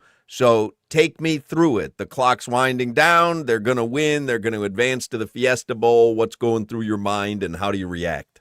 I'm with family, so I've got my brother-in-law who's a big LSU fan. Let me set the stage. I'm down in New Orleans, first and foremost. My wife's entire family's there, 3 sisters, my brother-in-law, all their kids. So there's like 15 or 20 of us there. All the men are outside watching football. Now, the women have said, you can come inside if you want, because it's like 35 degrees in New Orleans for whatever reason. I said, no, you don't want to hear the cussing. You don't want, because there's a lot that goes on with me watching Miami games. And when they make it 17-14, I'm not going to lie, things were puckering up. I'm getting nervous. I'm like, what the hell's going on? And I looked at him with 5:54 to go, and we got the ball. I said, this is almost a mirror image of Texas A&M last week. We got it. We bully balled them. And when Marty Brown scores, I'm like, holy crap, we're moving on. Like, it's real. And, we get the interception, and everybody's jumping around, having fun. And, like, it just kind of hits me like, crap, we're going to the semifinals. Like, this is 23 years of what it's been. I mean, Hoch, you've lived it. Solana, you've lived it. Like 23 years of we've been bad. How many trips I've taken to South Florida, come back, we've lost 48-10. We're firing another coach. I'm pissed off. And now all of a sudden, Miami, I'm not going to say it yet because we got 2 more to go, but we're this close to that phrase that everybody's asked for 23 years. We're really close to being back. And I looked at my son, and that's honestly when it kicked in. I'm like, damn. He's 16. He's never seen us good. And here we are. Man, when they scored that touchdown, when Ohio State let them score that touchdown, did you think to yourself, oh, he should have gone down, gone down at the 1-inch line? No, because my thought on that was, and I would talk to my brother-in-law about this on second down. I said, if they stop us here, the ball's going to be snapped. They're going to take it down to a minute. Third down, we run it. There's going to be 20 seconds left. He goes, you kick the field goal. I go, absolutely not. I said, if it gets to 4th down, you go for it. I said, because at worst case, they get the ball at the 2-yard line with 98 yards to go, 10 seconds and no timeouts.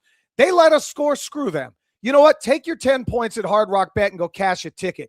I told those bums, and I'm going to tell you, for all the people that were on your site, because Solana posted it and tagged me on Instagram, when I said, payback's a bitch, guess what, Ohio State? Now you are our bitch. That's exactly who you guys are. Go back to the armpit of the United States and take this U with it. Let's go, man. Let's go. That's what I wanted today. Start off new year. Forget being nice. Let's get some asses, baby. Let's go. Let's go. We don't know how to be gracious. No, we do not. Dude, this is 23 years of pent-up frustration. And that's why I get emotional. Like, my brother-in-law looks at me and goes, dude, he goes, you're like really excited about this game. I said, you don't understand. 23 years ago, we're this close to going back-to-back, and we're going to be 6-time national champions, and the dynasty is in full swing. And from that point on, Miami really hasn't had anything go their way. Like, there's been moments, 2017, you're 10-0, the turnover chain's great, but it felt like a mirage. Last year, you're 9-0, you're ranked number 2 or 3 in the country, but you knew that defense was leaking oil, and eventually the carburetor was going to blow out, and you weren't going to win. This year, it's felt different the whole time. Even when we lost to SMU and lost to Louisville, I know I came on here mad, and I told Mario, you got to change things. You got to look in the mirror and adapt. And you know what happened? Him and Shannon Dawson adapted. And even through the playoff run, they've adapted to say, we know our defense isn't giving up much. We're going to play conservative enough on offense where we're just going to keep moving the chains. And Miami was 7-14 on 3rd down last night. Carson wasn't asked to do much, but when he was, he stands in there and makes throws to C.J. Daniels. When he finds throws to Mark Fletcher down in the flat. they look like a real team. And, you know, I think a lot of Canes fans feel the same way I do today. Like, dude, we haven't won the national title yet, but there ain't nobody in this damn field that wants to play us. And you've never felt closer than you do right now to where it feels like this is legit going to happen, or at least it feels that way. John, you just mentioned Shannon Dawson, Cristobal. What the game plan yesterday, and I know the Keontae Scott pick six was huge because really they had only scored 7 points in that first half. But the game plan yesterday, do you feel like it answered a lot of the questions that we had about these two, where, you know, there were some times, as you mentioned, like they were too conservative, almost to a fault. I thought yesterday the game plan, while yes, at times had to be conservative, they called that game with some balls yesterday. You know what's funny? Before he answers that, you know, I had bet Miami team total over 14.5.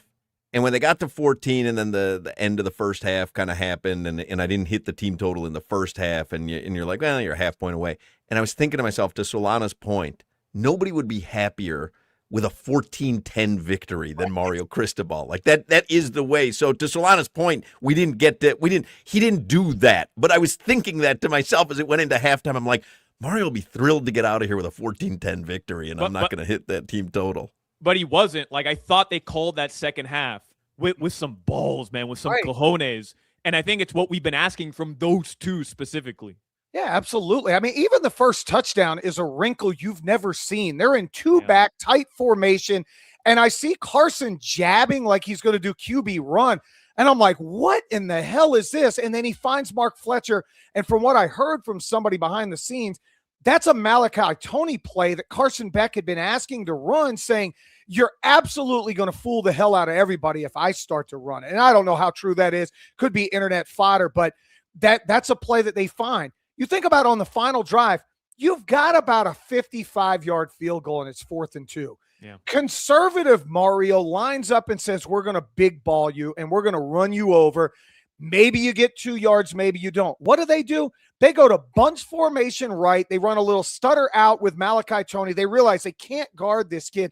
That's a play 2 years ago Mario Cristobal never runs. That's a play probably against Louisville that they never run, but he trusts these kids now, and it's been great. I hate to say 2 losses is probably what was needed this year. Maybe not 2 because we almost missed the playoffs because of it, but I think they needed that kind of look in the mirror, figure out who you guys are, change a couple of things up, trust the kids that you have, and you can tell Mario now knows if you get a 7-point lead with this defense, all bets are off because those 2 guys on the edge and those safeties are trying to knock the ever-loving crap out of you on every play. Man, it just felt perfect last night. Now, you're in Georgia. You do the morning show in Atlanta. You've watched Georgia, and we're going to find out tonight if it's Georgia or Ole Miss. So I ask you first, who do you think wins tonight? And then secondly, how does Miami match up with either of those 2 opponents? I think Georgia wins again. I know Ole Miss played them really well the first game. They were up 35-26 going to the fourth quarter. They had scored on all 5 of their drives against Georgia. And then all of a sudden, Kirby Smart turns into Kirby Smart, and I thought Lane Kiffin got a little pass happy in that game. I think without Lane Kiffin, tonight's the night you feel the effect for Ole Miss. Like, Lane Kiffin, love him or hate him, the guy is an offensive genius. And I think Georgia in the last month of the season really found themselves defensively. They were a team the first 7 or 8 weeks that really couldn't get stops. They weren't getting pressure on the quarterback. I think Glenn Schumann found some things. How do we match up with Georgia? It's the same game as Ohio State. I really feel it is, but they don't have the weapons on the outside that Ohio State does. But I think defensively, they are going to try to confuse Miami more than Ohio State did. All we heard was Matt Patricia, some mad scientist. He sat in a 2-deep shell like a coward because he was afraid to try to cover our receivers one-on-one, and they just allowed us to work 7 yards at a time, and Mario and Shannon said that's fine. I think if it ends up being Ole Miss, and I'll give you the breakdown on both, Ole Miss will be the toughest offensive opponent we would have back. Trinidad Chambliss, that kid can play. They've got a running back in Kejuan Lacey who is fantastic. They've got weapons at receiver. They're terrible on defense. And I think that would be, 31-20 Miami, 31-17 type game. Georgia's going to be a fourth quarter knockdown drag out. And I'm here to tell you, if Georgia wins tonight, My life for the next 5-6 days is going to be a living hell. You thought the Ohio State fans came at me. There's Georgia fans that have been wanting to skin me up and hang me somewhere for 20 years. They don't like me here anyway. They're really not going to like me because cocky Canes fan is showing up at 6 a.m. tomorrow with a big-ass chain on, calling out the dogs. But don't you want it, John? When we found out that the Hurricanes were going to the college football playoff, you joined us the very next day after Selection Sunday, and you and I marveled at the idea of the dream scenario, which was beat A&M. You have to get through them first. Then Ohio State. Shake off the demons from the 2003 Fiesta Bowl, and then give us the Carson Beck revenge game, and then give us the Oregon revenge game for Mario Cristobal in Miami to win a title. And it almost seemed too good to be true. But it's all lining up perfectly for that scenario. Shouldn't we want that as Canes fans? Like, give us the smoke, give us the harder path, because so far they're 2-0 with that harder path. Yeah, I've seen fans, dude, this is the college football playoffs. There's nothing going to be easy.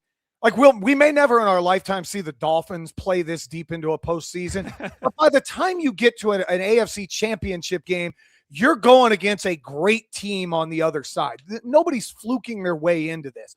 Miami's going to go against a great team, and yes, I want it to be Georgia.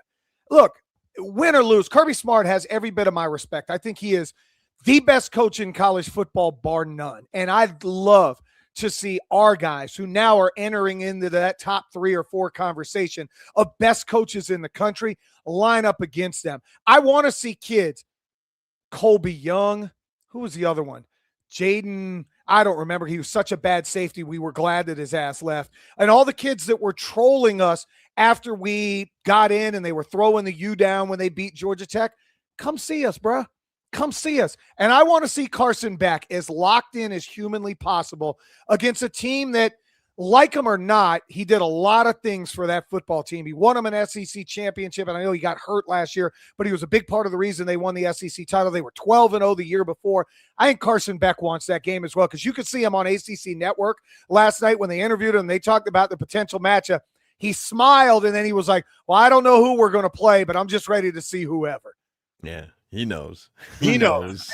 He knows. What do you think about the Hurricanes fans?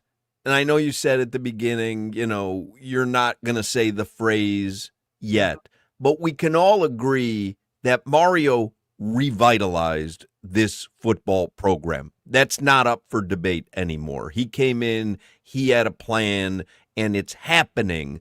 How did he do it in your mind? What is the biggest change? Is it the trenches? Like, when you look at what Mario's done, how has he gone from what we were in to what we were able to do against Ohio State, where you talk about player for player? Ohio State might be the most talented team in the nation. How did he do that? He had a vision. He didn't listen to idiots like me in year number 1 that were saying, how in the hell are you losing to Middle Tennessee State? And how in the hell are, in year 2, are you forgetting to take a knee against Georgia Tech? He had a vision and literally followed it to a T. And I go back to his opening press conference. If you remember when he took the job, he said, we got to get to work. And he told every Miami fan out there, you need to have patience. Because I think he looked at that roster and went, oh my God, we're starting guards who are 6'2" and 295 pounds and tackles who are 2-star projects that probably shouldn't be playing left tackle. And then he followed through with his plan with recruiting. Think about that recruiting class that he gets, Ruben Bain and Francis Malinois, who were recruited by every single team in the country. And very easily could have said, you know what? Hey, Mario, we believe in you, but we don't want to waste our college career on a team that's coming off a 5-7 year where they lost 45-3 to Florida State. Middle Tennessee dropped 45 on them, and they looked like a team that was lost. And he started convincing those kids to stay home, and the Wesley Basaints of the world, and the Mark Fletchers of the world, and now obviously the Malachi Tonys. And he built it, and he took the patience, and he said, you know what? If I win in the trenches, we'll win. And I think he said something to Nick Saban today. I don't remember if it was today or not. He said, mass kicks ass. And he said, and Nick taught him that at his time at Alabama. And he said, I'm going to go get bigger, faster, stronger kids. We have a 6'9", 340-pound left tackle who's probably the 4th best lineman on our offensive line. We have a 5-star tackle in Samson Okunlolo, who now has to play rotate at guard because the competition is so good. And he fixed the defensive line where Ahmad Moten goes out and Justin Scott comes in. And then the development. And that's something that had been lost at Miami for a long time. How many times do we see guys over the years, I don't want to call out any names because I don't want to disparage the kids that were here, that would leave as juniors and go be 7th-round picks? You're not seeing that anymore. Our guys that are going to leave this year as juniors are going to be the 7th pick or the 3rd pick. They're not leaving to be 7th-rounders. And when he told people years ago, come get your kids, come pick up your kids, and that may have just been an internet saying, but basically, if your kid don't want to be here, pick them up and let's go home. We'll find somebody better. That's how he's here. And he built it in the nature of Jimmy Johnson and Butch Davis. And guess what? We're this close, and then we're going to say it. We're not saying it yet, though. Nope. 2 more. I want to say it. 2 more. Not yet. I want to say it if you want, Solana. I want to say it. We need another one of these before we get to say it. Just if they get to the Natty, we can't say it. Oh, hell no. Because you know what? The Natty's in Miami. And I already talked to family last night. My son Kane looks at me last night. You laughed at her. My mom calls me after the game. Giant Canes fan. You met my mom, Hoch. Yeah. Giant Canes fan. And she was like, she's literally like, I'm going to have to fly home from Denver because she's going to the Broncos playoff run on Sunday overnight and go straight to Miami for the national title game. And Kane looks at me and goes, Dad, you leaving me at home? I go, hell no, you're coming. Because his son, by the way, his son, I say that John Michael is the biggest Canes fan you know. His son is named Kane. That's not a nickname. That's his name, Kane. Man, what a night. How was your New Year's Eve? So you partied, you just like you were on top of the world. Yeah, remember, it's Central Time, so the game ends at like 10:30, and I literally just sat and watched highlights for an hour. And I looked and I go, man, it's almost New Year's Eve. We'll go. So we went back inside where the family was. We all drank a little bit. I left New Orleans at 7 o'clock this morning, so I had an 8-hour drive home. I got home 30 minutes before I came on here. Had time to grab some wings. I ate some wings, and now I'm going to go sit down and watch college football for the next 7 or 8 hours and get ready. I mean, it's awesome. How much better of a New Year's Eve can you have than Miami kicking Ohio State's ass and getting Joey Galloway's smug ass off my TV, telling Cardell Jones, who wanted to take shots at Miami on social media, shush, dude, be quiet. Your little 5 minutes of fame are over. It's so nice to wake up on January 1st, 2026, and know we still got another playoff game to come. What a great comment on the chat here, because John Michael's son is named Kane. Says Solana's going to name his kid Waitlist. F you.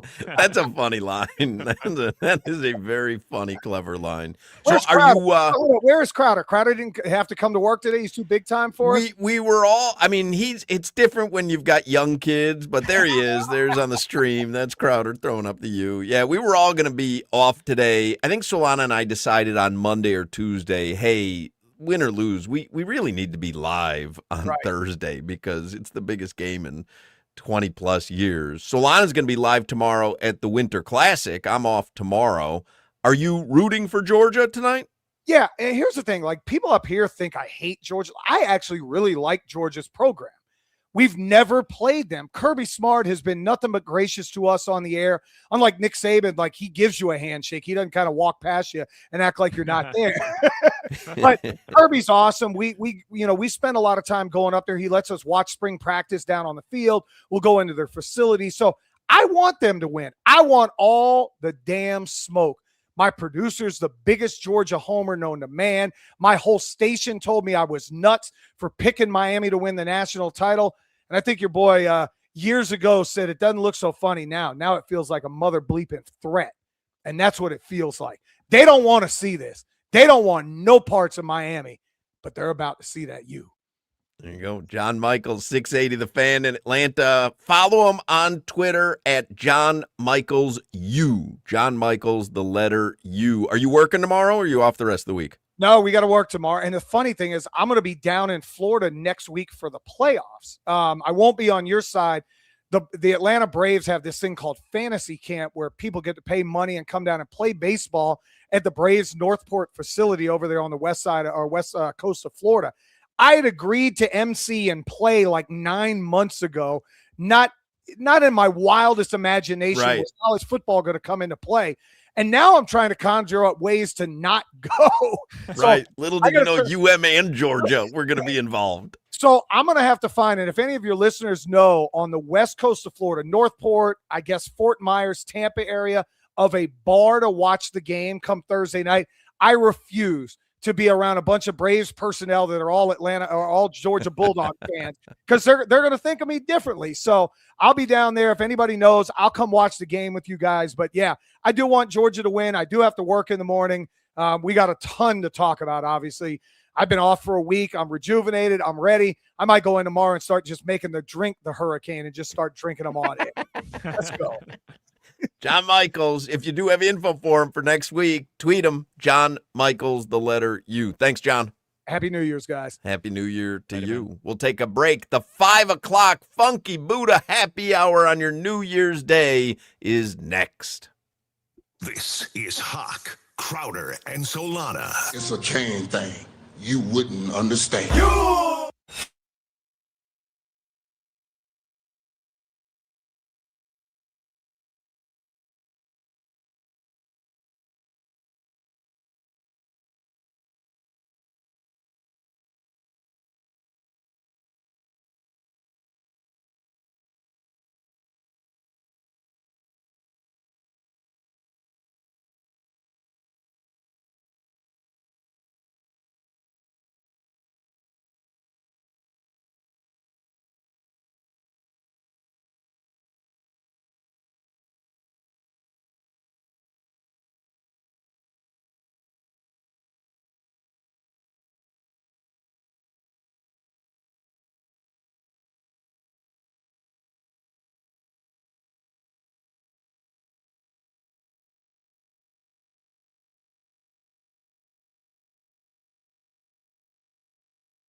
Five o'clock hour is the Funky Buddha Happy Hour. Happy New Year from our friends at Funky Buddha Brewery. By the way, if you want to watch the Georgia Ole Miss game tonight, Funky Buddha is open. They've got specials. They will have the game on all their TVs. So that is a perfect place on a chilly South Florida New Year's Eve night or New Year's Day night.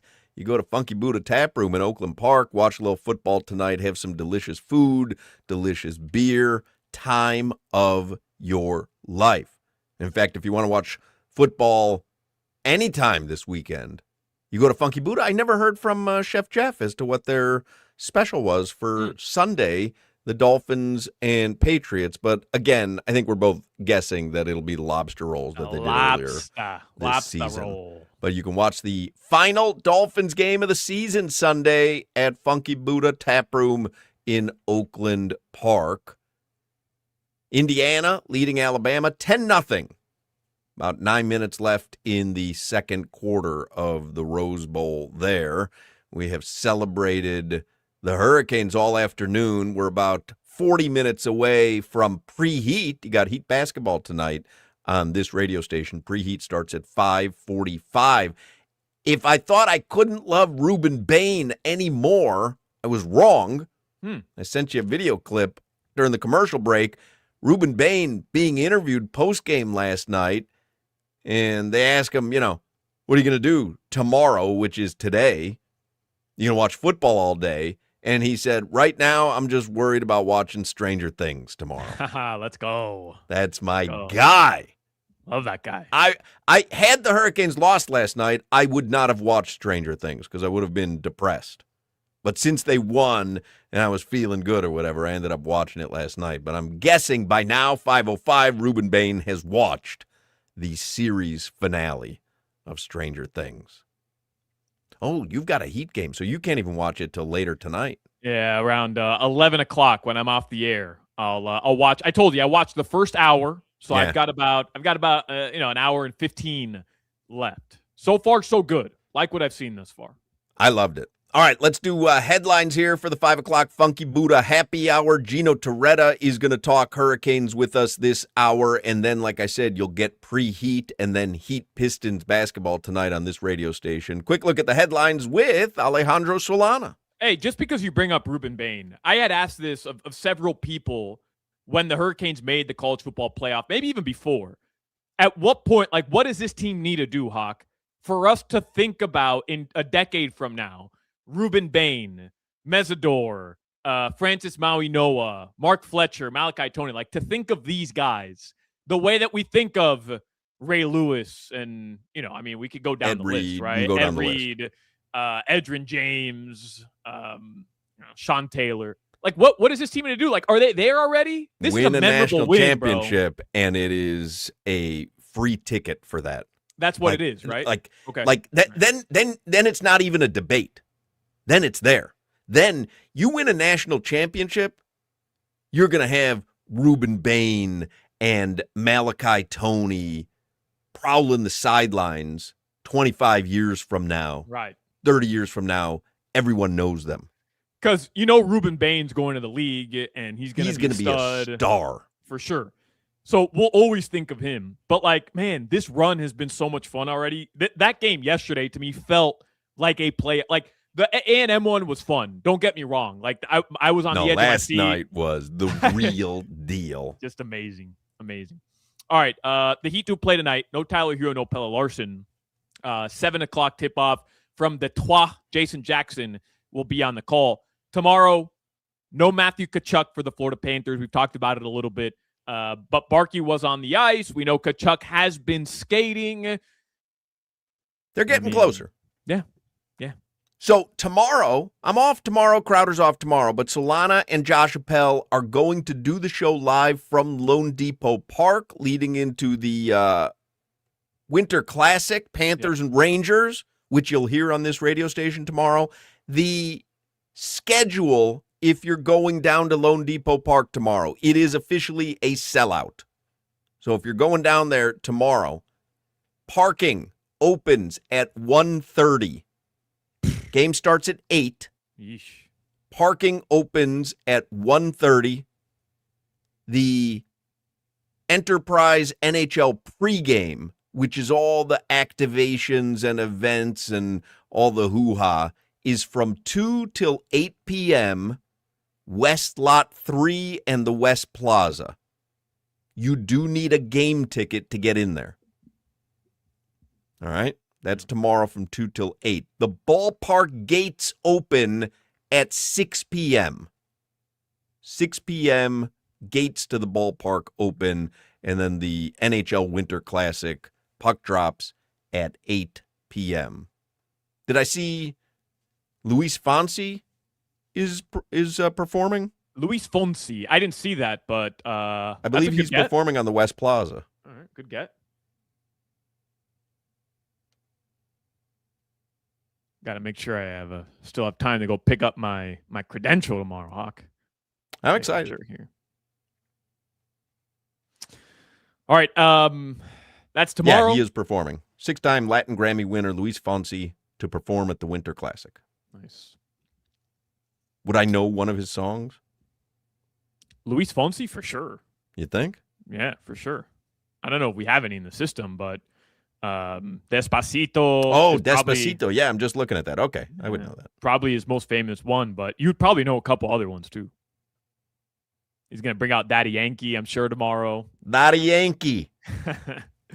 Right now, by the way, I know Hoch mentioned it, but Indiana leads 10-0 over Alabama. And then coming up at 8 o'clock tonight, Ole Miss, Georgia. That's the game we're all keeping an eye on in the Sugar Bowl. That'll be at 8 p.m. Dolphins, Patriots. Dolphins did release their injury report just to wrap up headlines here. And I noticed that Devon Achane did not practice again, which is kind of a bummer. Chop Robinson and Jalen Waddle did return to practice, but no Jordan Brooks, no Minka, no Darren Waller, no Devon Achane at practice today. All right. Yep. I think I'm going to have to lay the points with New England on Sunday. Is it still 10, I know Mike 10 McDaniel has kept it together, and they beat Tampa. I just feel like New England is rolling, and I feel like at some point Dolphins have to just pack up their bags. I thought it was going to happen last week. It didn't. I don't think I can ride with them. Yeah.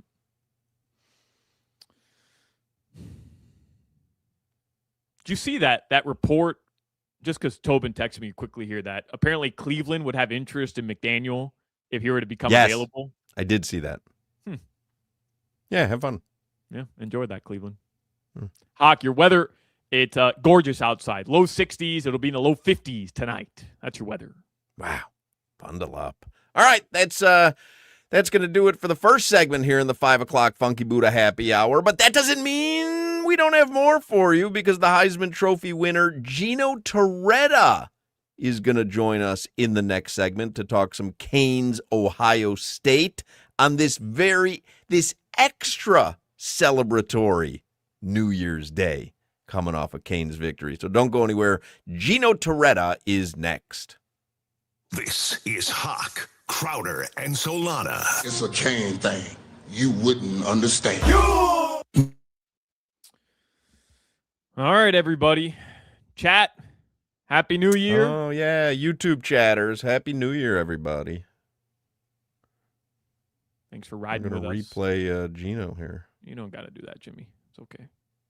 Hey, no shot DBJ did any lines yesterday, right? Or a line? I can't imagine. We need a blowout. We need a blowout over Georgia so that he can give us something. Work one in, DBJ. I'm going to say he's done for the season. All right, chat. Hasta luego. We